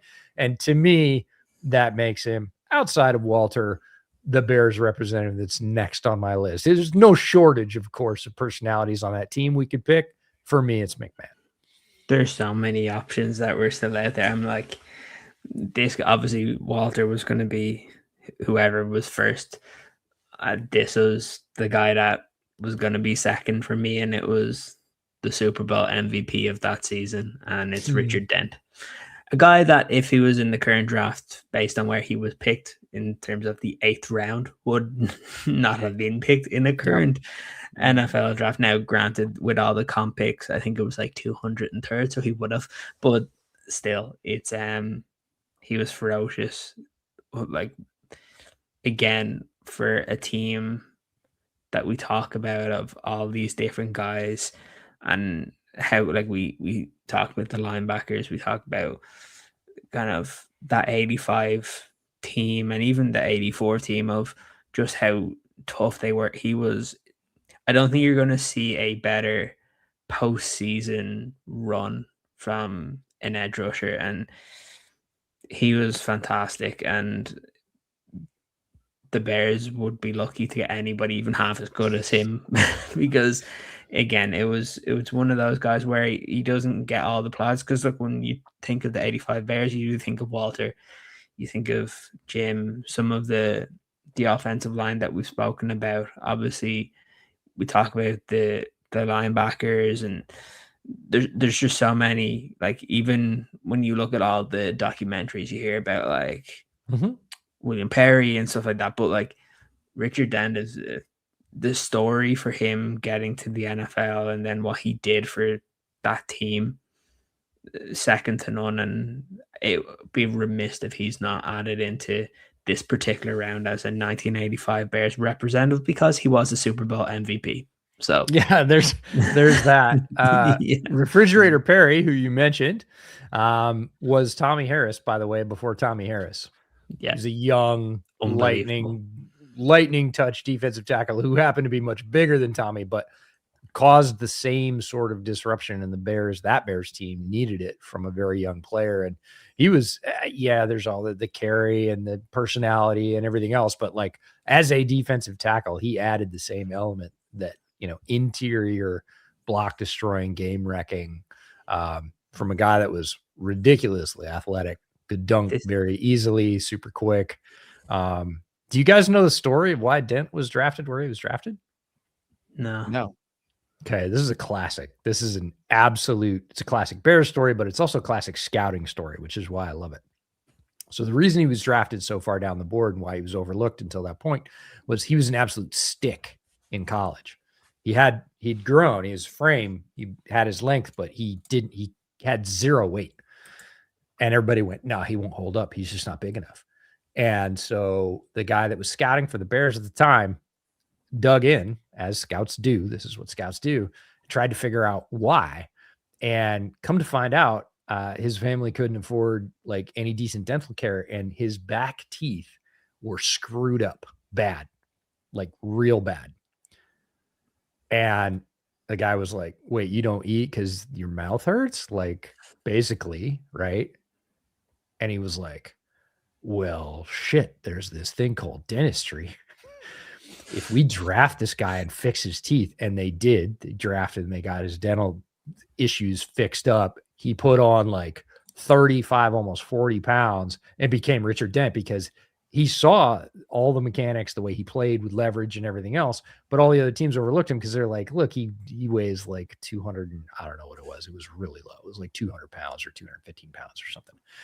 Comes in, puts on like 45 pounds in his first year because he can eat now without pain and becomes Richard Dent.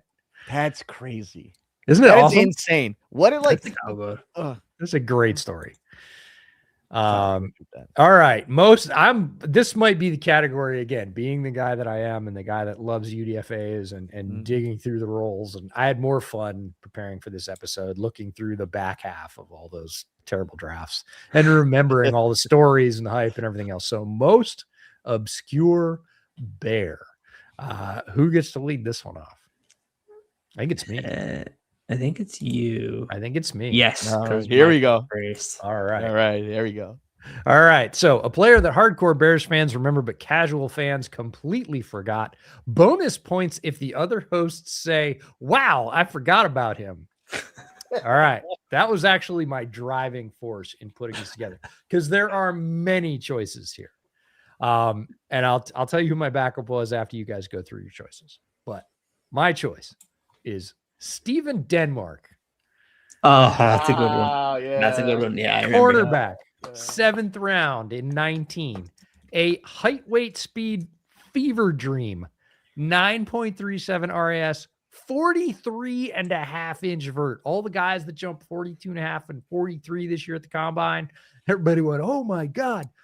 Like, ran a 4.46 at 220 pounds, had a 1.48 10-yard split. Again, at 220 pounds. He's over 6 feet tall. I highlighted this guy like 3 weeks before the draft on one of my podcasts, and then the Bears picked him. And I was like, oh my God. We had so much fun on Bears Over Beers because Steven Denmark became a Bear. And everybody was like, what are you talking about? I was like, buddy, wait till you see him. He's like 6'1", 220, runs in the 4.4s, jumped out of the gym. Incredible. And I think might have been miscast as a corner. Like, I think if you bring him in like the Nick Eamon-Warry role, he was nowhere near as skilled a football player as Nick was, but the measurables are pretty close. He's a couple inches shorter, the same weight, and athletically the spitting image again in 2019. Yeah, I loved and was obsessed with Steven Denmark. He is a very obscure Bear, obviously never amounted to anything for Chicago. He's my choice. That's a good one.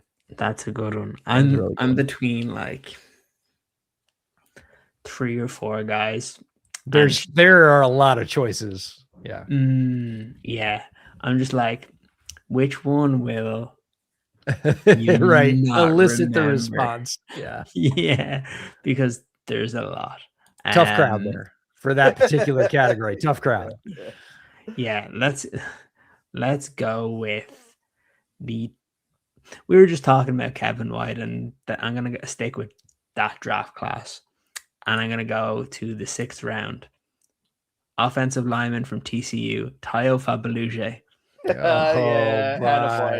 And I used to remember that draft where people were like, oh no, he's this guy, he could play offensive tackle for you. He's big, he's strong, blah blah. And I was like, at that point, I was not looking at like deep into the draft, and I started looking at him. I'm like, oh no, I was like, that's another wasted pick. What was it? Was it his mom was like a collegiate tennis player or something? Like they were. Correct me if I'm wrong, chap, but like I seem to remember some like fluff pieces after he got drafted about super athletic family. His mom was a high level tennis player, and I was like, okay, like that's great, but can he play offensive line? Like that's what I care more about. He played 4 games for the Chicago Bears. Yeah, no, it was that was a star-crossed tenure for sure. Oh, Mike, who you got? So I think you boys knocked this assignment out of the park. This one, you guys really went down. When I went obscure Bears, I kind of started thinking about Bears that anytime I think about are really down in the list, but made an impact. And people kind of were fans of, and there was a lot of hope for. And this is somebody that played along a lot of great players, including Peanut Tillman and Mike Brown, who's not one of my favorite Bears. It is Nathan Vasher. Oh, I almost picked him. He's not on my list, but I looked at because again, remember Nathan Vasher, like when he came in, and then I looked, and it was 3 or 4 good years. I was kind of thinking it was 1 or 2. He had like 3 or 4 good years, and I was like, oh, most obscure. Well, maybe not. That's why Vasher was better for longer than I remember, but you are picking third, so you get a pass. And you hit it on. It's like the obscure maybe stretching a little bit, like his talent doesn't necessarily align with the obscure. But when you think about just the dogs of the Harrises, the Briggs, the Urlachers, the Peanuts, the Browns, easy to get lost. Yeah, he got lost in it. So yeah, I went with Nathan Vasher. I just picture Nathan Vasher and Mike Brown wearing those orange pumpkin jerseys, those bright neon ones. Like that is where core memory goes to. So since we're past that category, I can say now that Brown was almost in. If I'd had to have a backup behind Rex, because Rex is the pure answer there, it would have been Brown, right? Brown that 1 year had 2 interception touchdowns. They both happened back-to-back weeks in huge games, ton of publicity. And Brown was a good player. I too really like Mike Brown. I feel like injuries robbed him a little bit as well. But that was the year where everybody went, whoa, but he made an all-pro. And then he was backup all-pro later in his career as well. So I felt like obscure is not super perfect. The other guy that I was going to pick, if I didn't get to pick first and somehow randomly somebody picked Steven Denmark, which I doubted, Kiris Tonga. Super Bowl champion Kiris Tonga was drafted by the Bears. He is now a Kansas City Chief after winning a Super Bowl with the Patriots going to a Super Bowl. So not Super Bowl champion, Super Bowl participant, I guess is more appropriate. But Kiris Tonga, good player. I think a loss for New England, a definite add for Kansas City. Yeah, he was drafted by the Bears, played only 1 year. Sure could use somebody like him in the middle. My other name that I had was from I think it was the 2015 draft, and it was a linebacker, Cornelius Washington from Georgia. I went back to look at this because I completely forgot about him. He actually had 5.5 sacks for the Bears. So, jeez, I would have failed that question for sure. How many sacks did Cornelius Washington have? I would not have gotten that right. All right, I think this might be one of the best categories we have because every year there is one. The preseason / camp hero for the Bears, training camp legends. There's one every year. Players who won every August and vanished every September. All right. Who gets to lead off? I let off last time, so it must be Ciaran. Yeah. Oh, there's 2 obvious ones, and I'm not picking either of them. All right, good. I love it. I'm going with it's still a wide receiver because I think most of these a lot of heroes are wide receivers. A lot of them are wide receivers. There was one I'll say at the very end if neither of you go with him because it's a more recent one in the last couple of years. But this one I'm going to go with Marquise Wilson. Everybody thought that he was going to be a stud. And like I Yeah, know he for had like years one, too. It wasn't just one every year. It was year like, they were just it like just, this guy, he's this gonna guy, hit. He's gonna hit. he's gonna do. gonna He's hit. so young. He's so young. He's gonna hit. No, so Didn't happen. he's mine. Didn't happen. Is it on me? Yes. I believe it is. All right. So this is a name that constantly came up. And if you're here in Chicago, you know exactly why. Everybody thought this was going to be the guy. I already He know had who this is. multiple touchdowns. He's from Ohio State, Dane Sotzenbacher.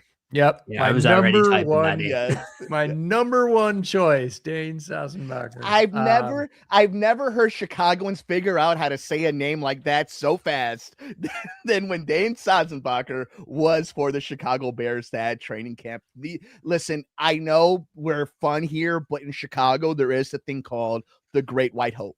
It is the thing that we pray for here in the wide receiver position. So long in old neighborhoods in Chicago, he fits the bill just as much as Samardzija was going to be an ace for the Chicago Cubs. Sotzenbacher was going to be the best wide receiver for the Bears. So that is my. All right, I'm going to give you another fun one. It's not my choice, but since we're talking wide receivers who are camp heroes, Daniel Braverman. That was one Yes. good one I was gonna say. So that's not my choice, but boy, like try and differentiate between a Daniel Braverman and a Dane Sassenbacher. It's the same. Like it's the Venn diagram is a circle.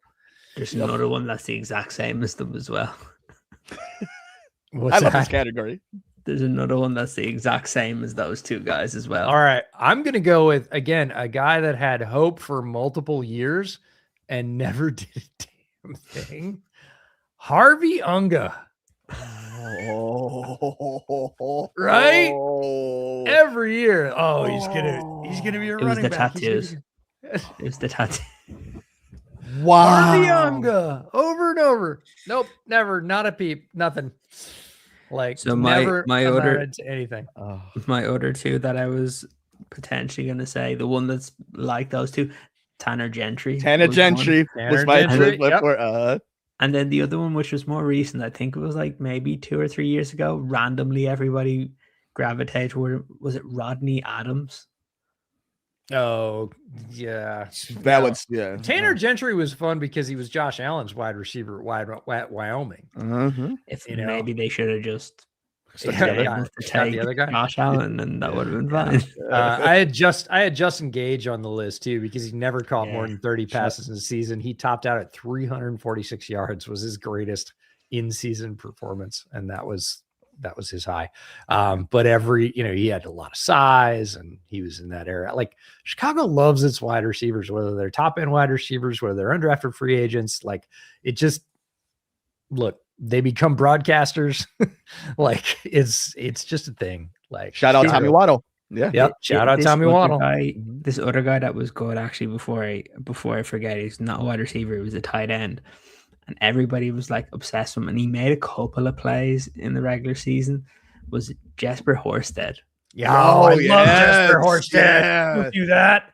He actually had talent. He ended up going to the Raiders and wasted away. But like again, he was demonstrating some of that on the field, and it was the kind of thing where like they wouldn't give him more opportunities. And I don't know why that was. We're not in the room, but he showed ability. It's not that he never showed ability, but it never surfaced. And there's a lot of guys like that in the NFL, not just wide receivers and tight ends, defensive players as well. Like that's just the thing. All right, this might be the best category name. The drunk uncle rule. The player your uncle insists is one of the greatest Bears despite all the evidence. Every fan base has these guys. This line kills me. Defend your uncle. He's wrong, but jump on his corner for a second. All right. I do not get to lead this one off. I don't think so. So this will fall on. It's All me, right, I think. All right. You deserve, you know what, Ciaran, you deserve this one to be your first pick. You know that? Yeah. Oh my god. There's two options that I have here. One that I know that my uncle used to go for. This is actuality. This isn't like hypothetical. It's like, well, I had two to pick from. My uncle loved both these guys. Oh, that's awesome. Yeah. I love it. And I remember the quote that he used to say. Oh God, this is gonna be great. We're not gonna keep it up was- with this, Mike. No way. It was Neil Anderson. Hey, careful. He used to say he would be a Hall of Famer if he didn't have to play after Walter Payton. Hey, youngins, shut your mouths real quick. It's okay, Uncle EJ. I'm not it's okay. kidding. Oh, I'm not kidding. We're gonna fight. Oh, Neil Anderson is. I'll tell you the other one afterwards because I don't think either of you are gonna pick. All right, just tell me now because I'm gonna defend Neil Anderson's honor. You said hosts should fight if they believe. Like go. Yes. Go ahead. Yeah. The other one was Desmond Clark. Okay. I like Des. Clark, I like Desmond Clark. Yeah, I had him for an early one. But EJ, fight this uncle. All right, I am fighting this uncle. How many 1,000-yard seasons for Neil Anderson? I don't know. Ballpark. Remember, now this is a guy that had to follow the greatest at the time, the greatest running back in the history of the NFL. Now, some people will say that's Jim Brown. I understand that. Walter's in the discussion, certainly was at that time, was the NFL active rushing leader before Emmett, before that passed on. Like, this is a guy that gets drafted into an impossible situation, completely impossible situation. He gets to the team in 86. He is a rookie after the 85 Super Bowl, right? And he's behind the greatest, arguably the greatest running back ever at that point. How many 1,000-yard seasons? 4? 3 straight when he took over. When he took over, 1106, 1275 in an era when teams were stacked against the rush in a way that they are not now. And they expected it from Chicago. They were well used to having to defend a rushing threat. And then 1078. So taking the reins from Walter Payton, he goes 1106, 1275, and 1078. Year after that, he was 747, but he was splitting time. Neil Anderson was a really, really good running back. If he had played for another organization, his stature would be very much different than it is in Chicago, which is completely forgotten. Hall of Famer?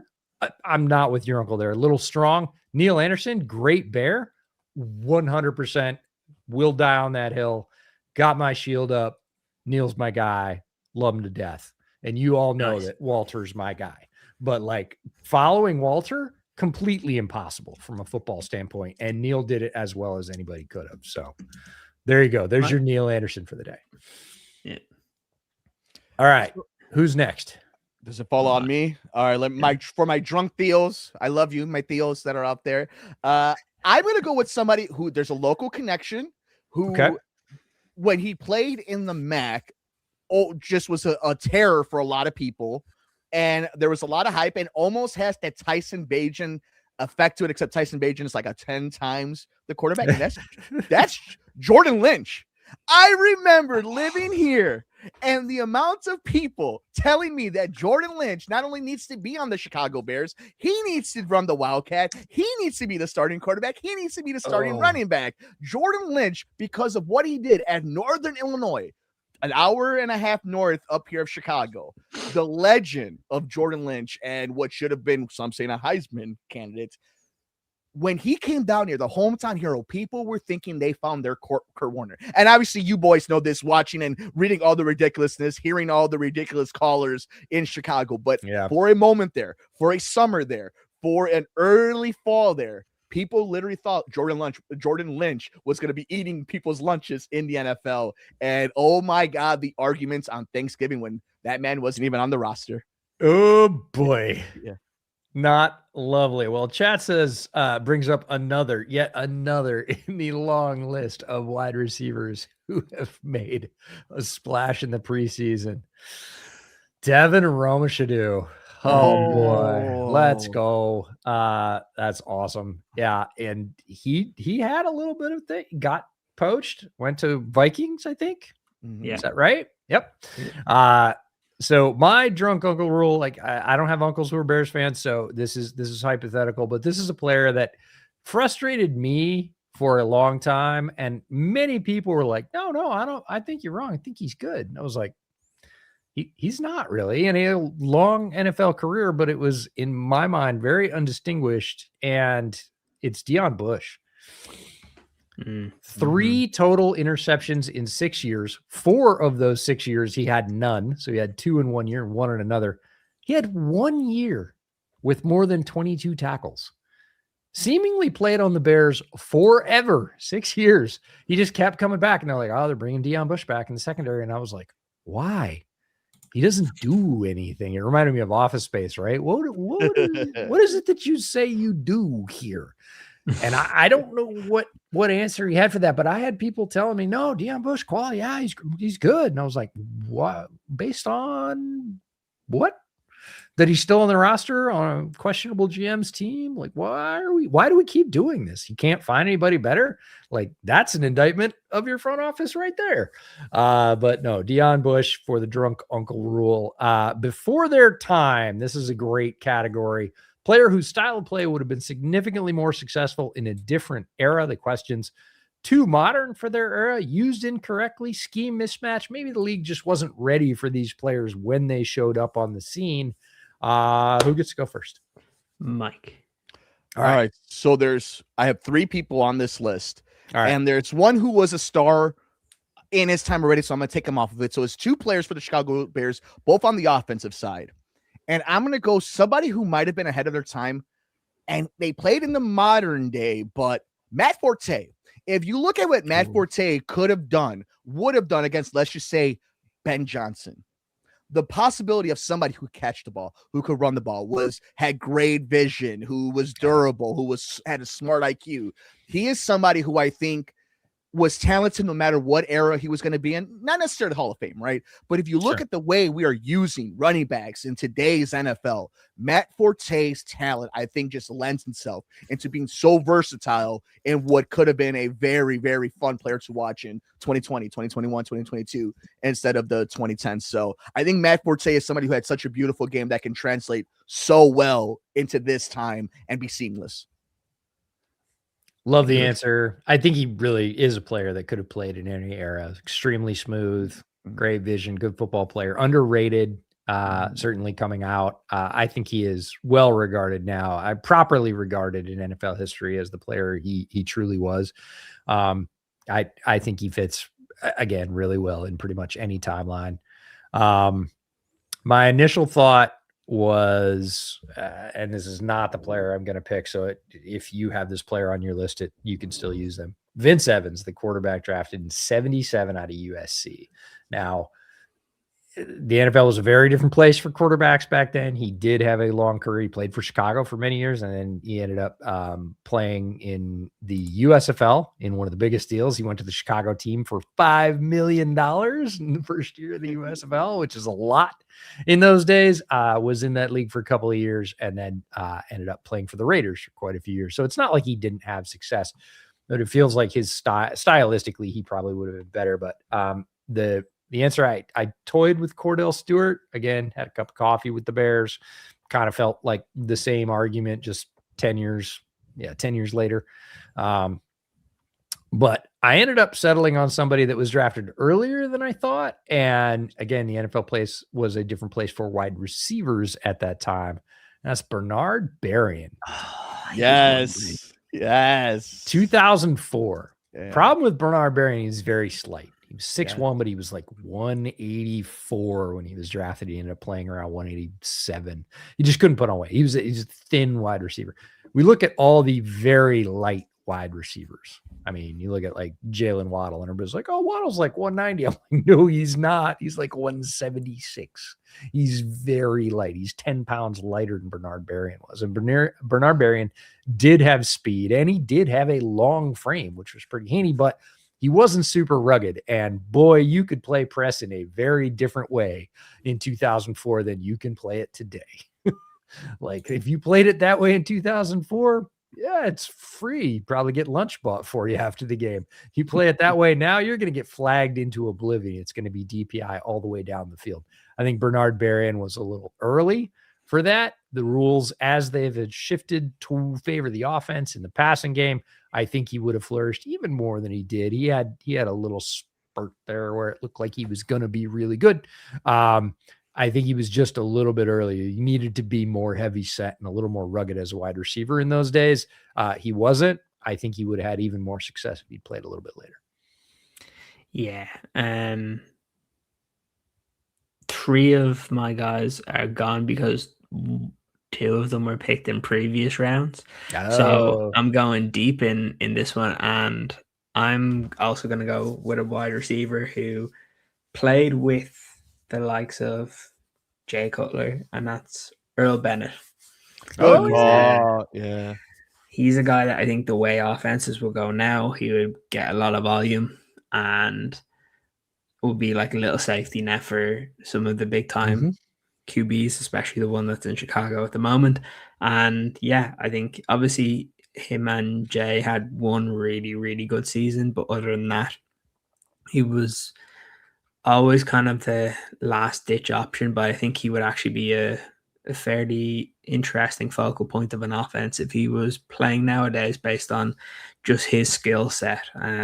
Would be a reliable weapon and would be one of those guys that would probably sign like 2-year deals every single time in free agency, and you'd be like, he's made how much money? So right, that's what mine would be. I liked really fast. Absolutely. Really fast, before we move on to one of my favorite categories coming up. Who I put in this one? This was the other player on the offensive side. So Julius Pepper was the other one. I just think that the way but Martellus Bennett, the way tight ends are used in today's NFL, that type of body type, what he could have done, that's somebody before their time. So I just wanted to, we love tight ends in this podcast. Yeah, my other wide receiver that I was considering was Marty Booker. I love Booker. Yeah, Booker's so good now. Yeah. Booker was good at the time, but I think would be even more. I mean, ridiculous now. He had a lot of AJ Brown to his game in terms of the physicality with the way he was a big wide receiver. Like Booker was built for a wide receiver even in those days, and just a really well-rounded player too. Love Marty Booker, great player. All right. Category 15, we're getting down towards the end of it. Favorite trader, a former Bear who left, but you still couldn't hate him. Free agent departures, trades, rival team appearances, whatever it is. Who gets to go first in this one? Who went first? Who went first last time? Mike went first, so it's you, EJ. You. All right. I'm going to go with David Montgomery. Oh, yeah. Yep. David, my backup choice, I'll tell you afterwards, because I don't think either one of you will pick him, but I'll tell you afterwards. But David Montgomery is an easy one. I liked it when he was chosen as a Bear. I liked his profile coming out of college. Talk about a player that represents Chicago. He didn't grow up in Chicago, obviously, but very much is of the fabric of the city of Chicago in terms of workmanlike effort, in early, out late, super duper tough. Love David Montgomery. The fact that he's a Lion, plays against this team in the division, don't care. Love him as a player. Happy for his successes. I like David Montgomery a lot and will like him wherever he goes throughout the NFL. There's a lot of options here. Yep. Yes. Many. There's many.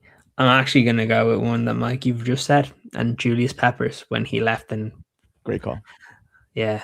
It's he was a guy that I think everybody just loved because he was that exciting free agent signing where you heard the stories of like Lovie Smith staying at his house to make sure that he was going to sign. And he was, again, one of those guys that you pay a ticket to see. Oh, yeah. And I didn't care. I didn't care where he went afterwards. I know there was a year that he was in Green Bay and all that sort of stuff when he was pretty much done, but it didn't matter. Julius Peppers was one of my favorite players to watch, and represented the team in a really, really good way. So that's mine.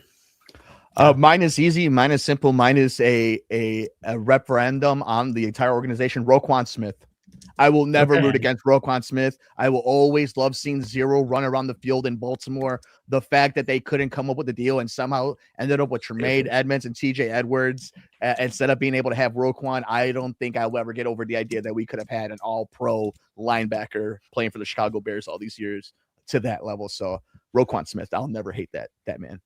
Yeah, my other choice was a linebacker, and in one of the most infamous episodes of Bears personnel history, Warwick Holdman.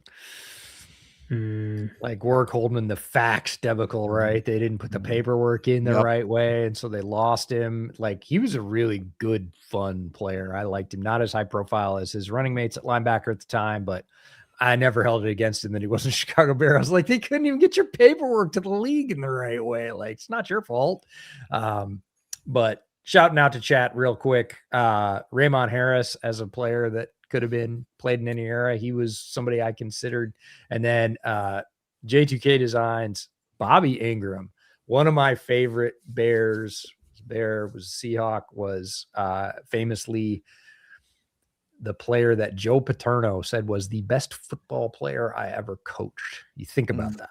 Like Bobby Ingram was the guy he tabbed as that. Great player. Didn't necessarily have big stats, but always loved Bobby Ingram. All right. The most Chicago draft. This is not necessarily the best player. Could this person survive a Chicago winter, argue sports for 3 hours, or become mayor of a South Side neighborhood? This category is entirely vibes. All right. It's not me because I got to go first last time. It's me, but I'm trying to see. Okay, this is one that I got.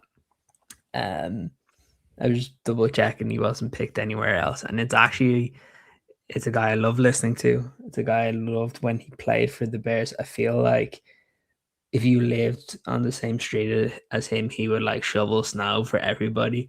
And it's Kyle Long. He was number one on my list. Yep. Oh, there you go. Mm-hmm. I love it. I love it. Mostly because I didn't pick Kyle Long, so I don't have to come up with another name, which is awesome. Mike, you're next. I'm going to go with a friend of the Sports Cubicle and Sports from the Couch, somebody I've had at the radio station, somebody who coaches or at least coached a rival school of mine in District 214, has made many big plays and would not have double doinked. Robbie Gold himself, good as gold. Nice. Let's go. Would have been my guy. I love it. Robbie Gold, one of my. He was a potential in the last round for the. Yeah, never hates. Yeah. No, I never rooted against Robbie.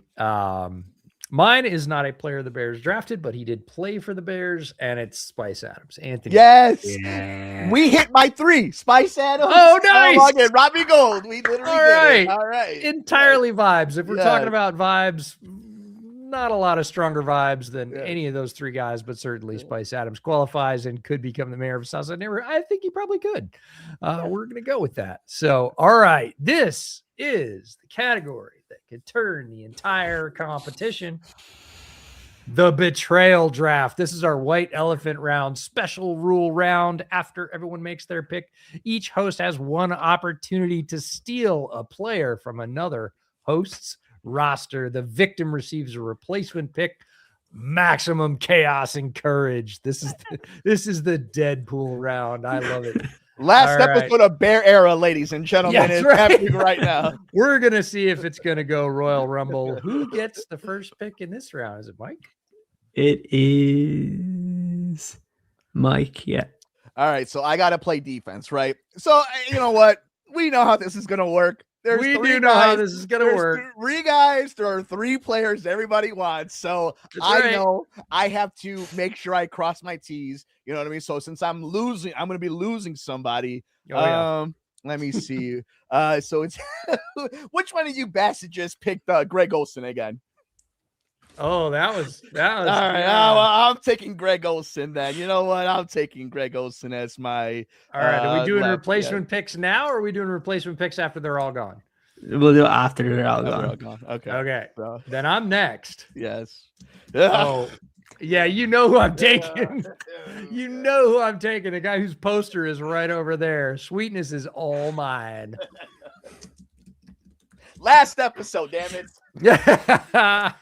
Or all right. By the way, for all the viewers at home, this category was Ciaran's idea, so it's on him. Remember that. Oh, I'm glad I'm going last because EJ, I'm stealing sweetness from you. Oh, the double doink. That's terrible. All right, fair enough. So how does it work for replacement picks? We all get a replacement pick? Do we even need replacement picks? Well, nah, that's fine. We'll just cross them off eventually. Yeah. Twice. Yes. However that works. That's just a double negative. Take his Devin Hester. Dick, I can't. I already took somebody. That's the thing. No, yeah. I already used up my take. Oh, hey, everybody. There's not a no take back rule, so he just double took. Yeah, you know what? Now everybody realizes when there's not a Bear era when the Bears win the Super Bowl, who to blame. That's correct. Right? Everybody knows how to blame the man in the middle. The man in the middle. He made the category and he double took. This is just dirty, dirty pool. All right. It's like Chicago politics. It's terrible. All right.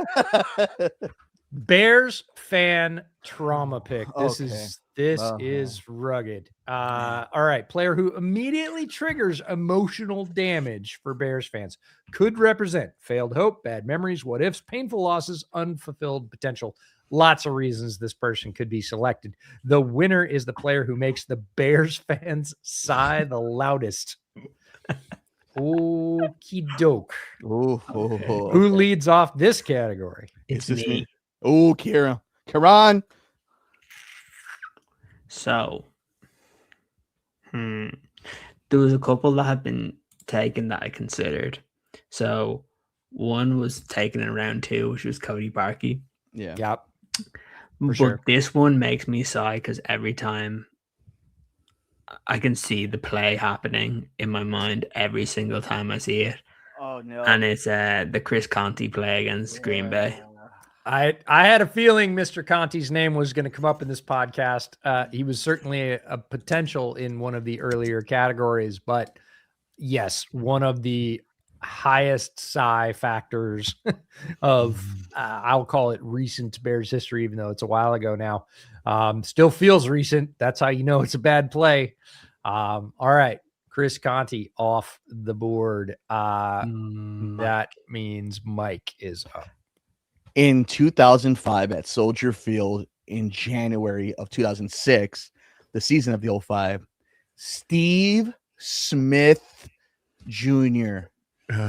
2 touchdowns, 218 yards, 12 catches. Not only was it devastating, it was hurtful because Steve Smith was the baddest man in the NFL that night. Nobody could tell otherwise. He may be 5'6", but he was standing 6'7" that night. Steve Smith was the original Chris Conte heartbreaker.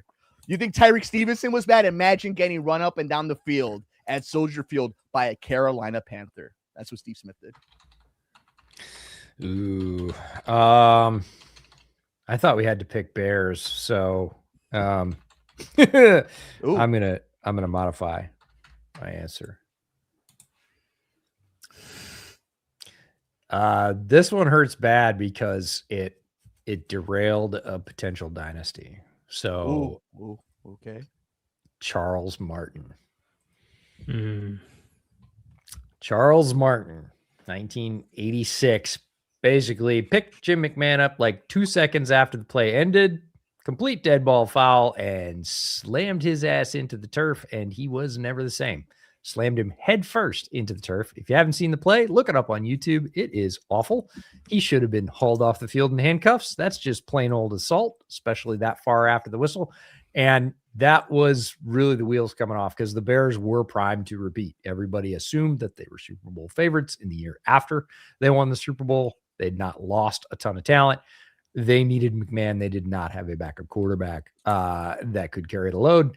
And he was never the same way again. And Martin was just kind of allowed to do that. It's like, walking up and doing the Tanya Harding to somebody, except on the field, was absolutely indefensible. And for folks that were expecting a dynastic run out of the Chicago Bears, a lot of them say it ended right there. And it was a completely unfair play, and he should have been banned at least for the season. Like, it was just pure assault. So I'm going to go Charles Martin. I thought we had to pick Bears, so I was picking people that like, No, I want to What be your fair. Bears have been. Yeah, what are your Bears? Because I have a Bears one too. Then, so like My Bears ones. Yeah. So one was picked earlier, Kevin White. He was my third one. Uh-huh. I'll go in ascending order here. Yeah. The second one was Adam Shaheen because he was just Yeah, a he was pick, on my and I list was too. like, Yeah. Ashland second round. Like, what do you know? Yeah. You should know better. We're past this, right? Nope, apparently we're not.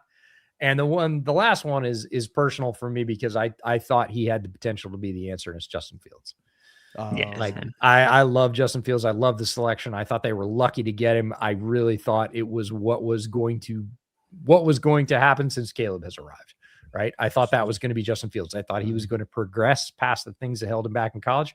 He has not. If anything, he has regressed. And that's difficult. Like, I just wanted to see him be that guy. And he had flashes for Chicago for sure, mostly rushing the ball. And he never really progressed past the things that held him back. And I think that's a bummer. Like, I just think that's a bummer, not only as a Bears fan, but as an NFL fan, as a Justin Fields fan. I hoped that he would. And the answer is he hasn't. Like, I can be realistic and say, nope, just never happened. And for what it meant for me at the time as a Bears fan, I really felt like it was the start of the Caleb era. And I had to wait until Caleb came along until that happened. And I'm very glad that I get to see it now. But I'm sad that it wasn't there because it would have been earlier and we would have been enjoying this for a while now. But Justin Fields was my trauma pick. But if we get to pick non-Bears, it's Charles Martin with a bullet. And that's what I went with trauma. If you notice, like from the Steve Smith game and I remember that game. That was. But this one, well, here's a trauma game. This is a Bears player. It's Jim Miller, but the trauma comes from the 2002 divisional playoffs when he threw an interception. And Hugh Douglas picked that man up and separated that dude's shoulder. It was when Soldier Field was being demolished. The Bears were making the playoffs. To me, there was so much trauma in just watching your quarterback get folded in half. And that Eagles team that would end up going to 4 straight NFC championship games. You just ran right into that buzzsaw. Like, to me, those are moments that kind of I was 12 years old in 2012. In 2002, and in 2005, I'm 15. So those memories as like a teenager, a preteen, watching Bears football and just watching your team get dismantled at home, those have stuck with me. Literally, physically dismantled. It is so brutal. All right, I hate to bring it up, but a trauma pick kind of has to be the Bears picking Mitch Trubisky when Patrick Mahomes was in the same draft class. Ladies and gentlemen, I was a Trubisky truther. I actually wrote the week before that happened that the Bears should trade up and pick him. And again, it was for the same reasons. I believed in Trubisky to move past the faults he had in college. He never did. I was a Watson guy.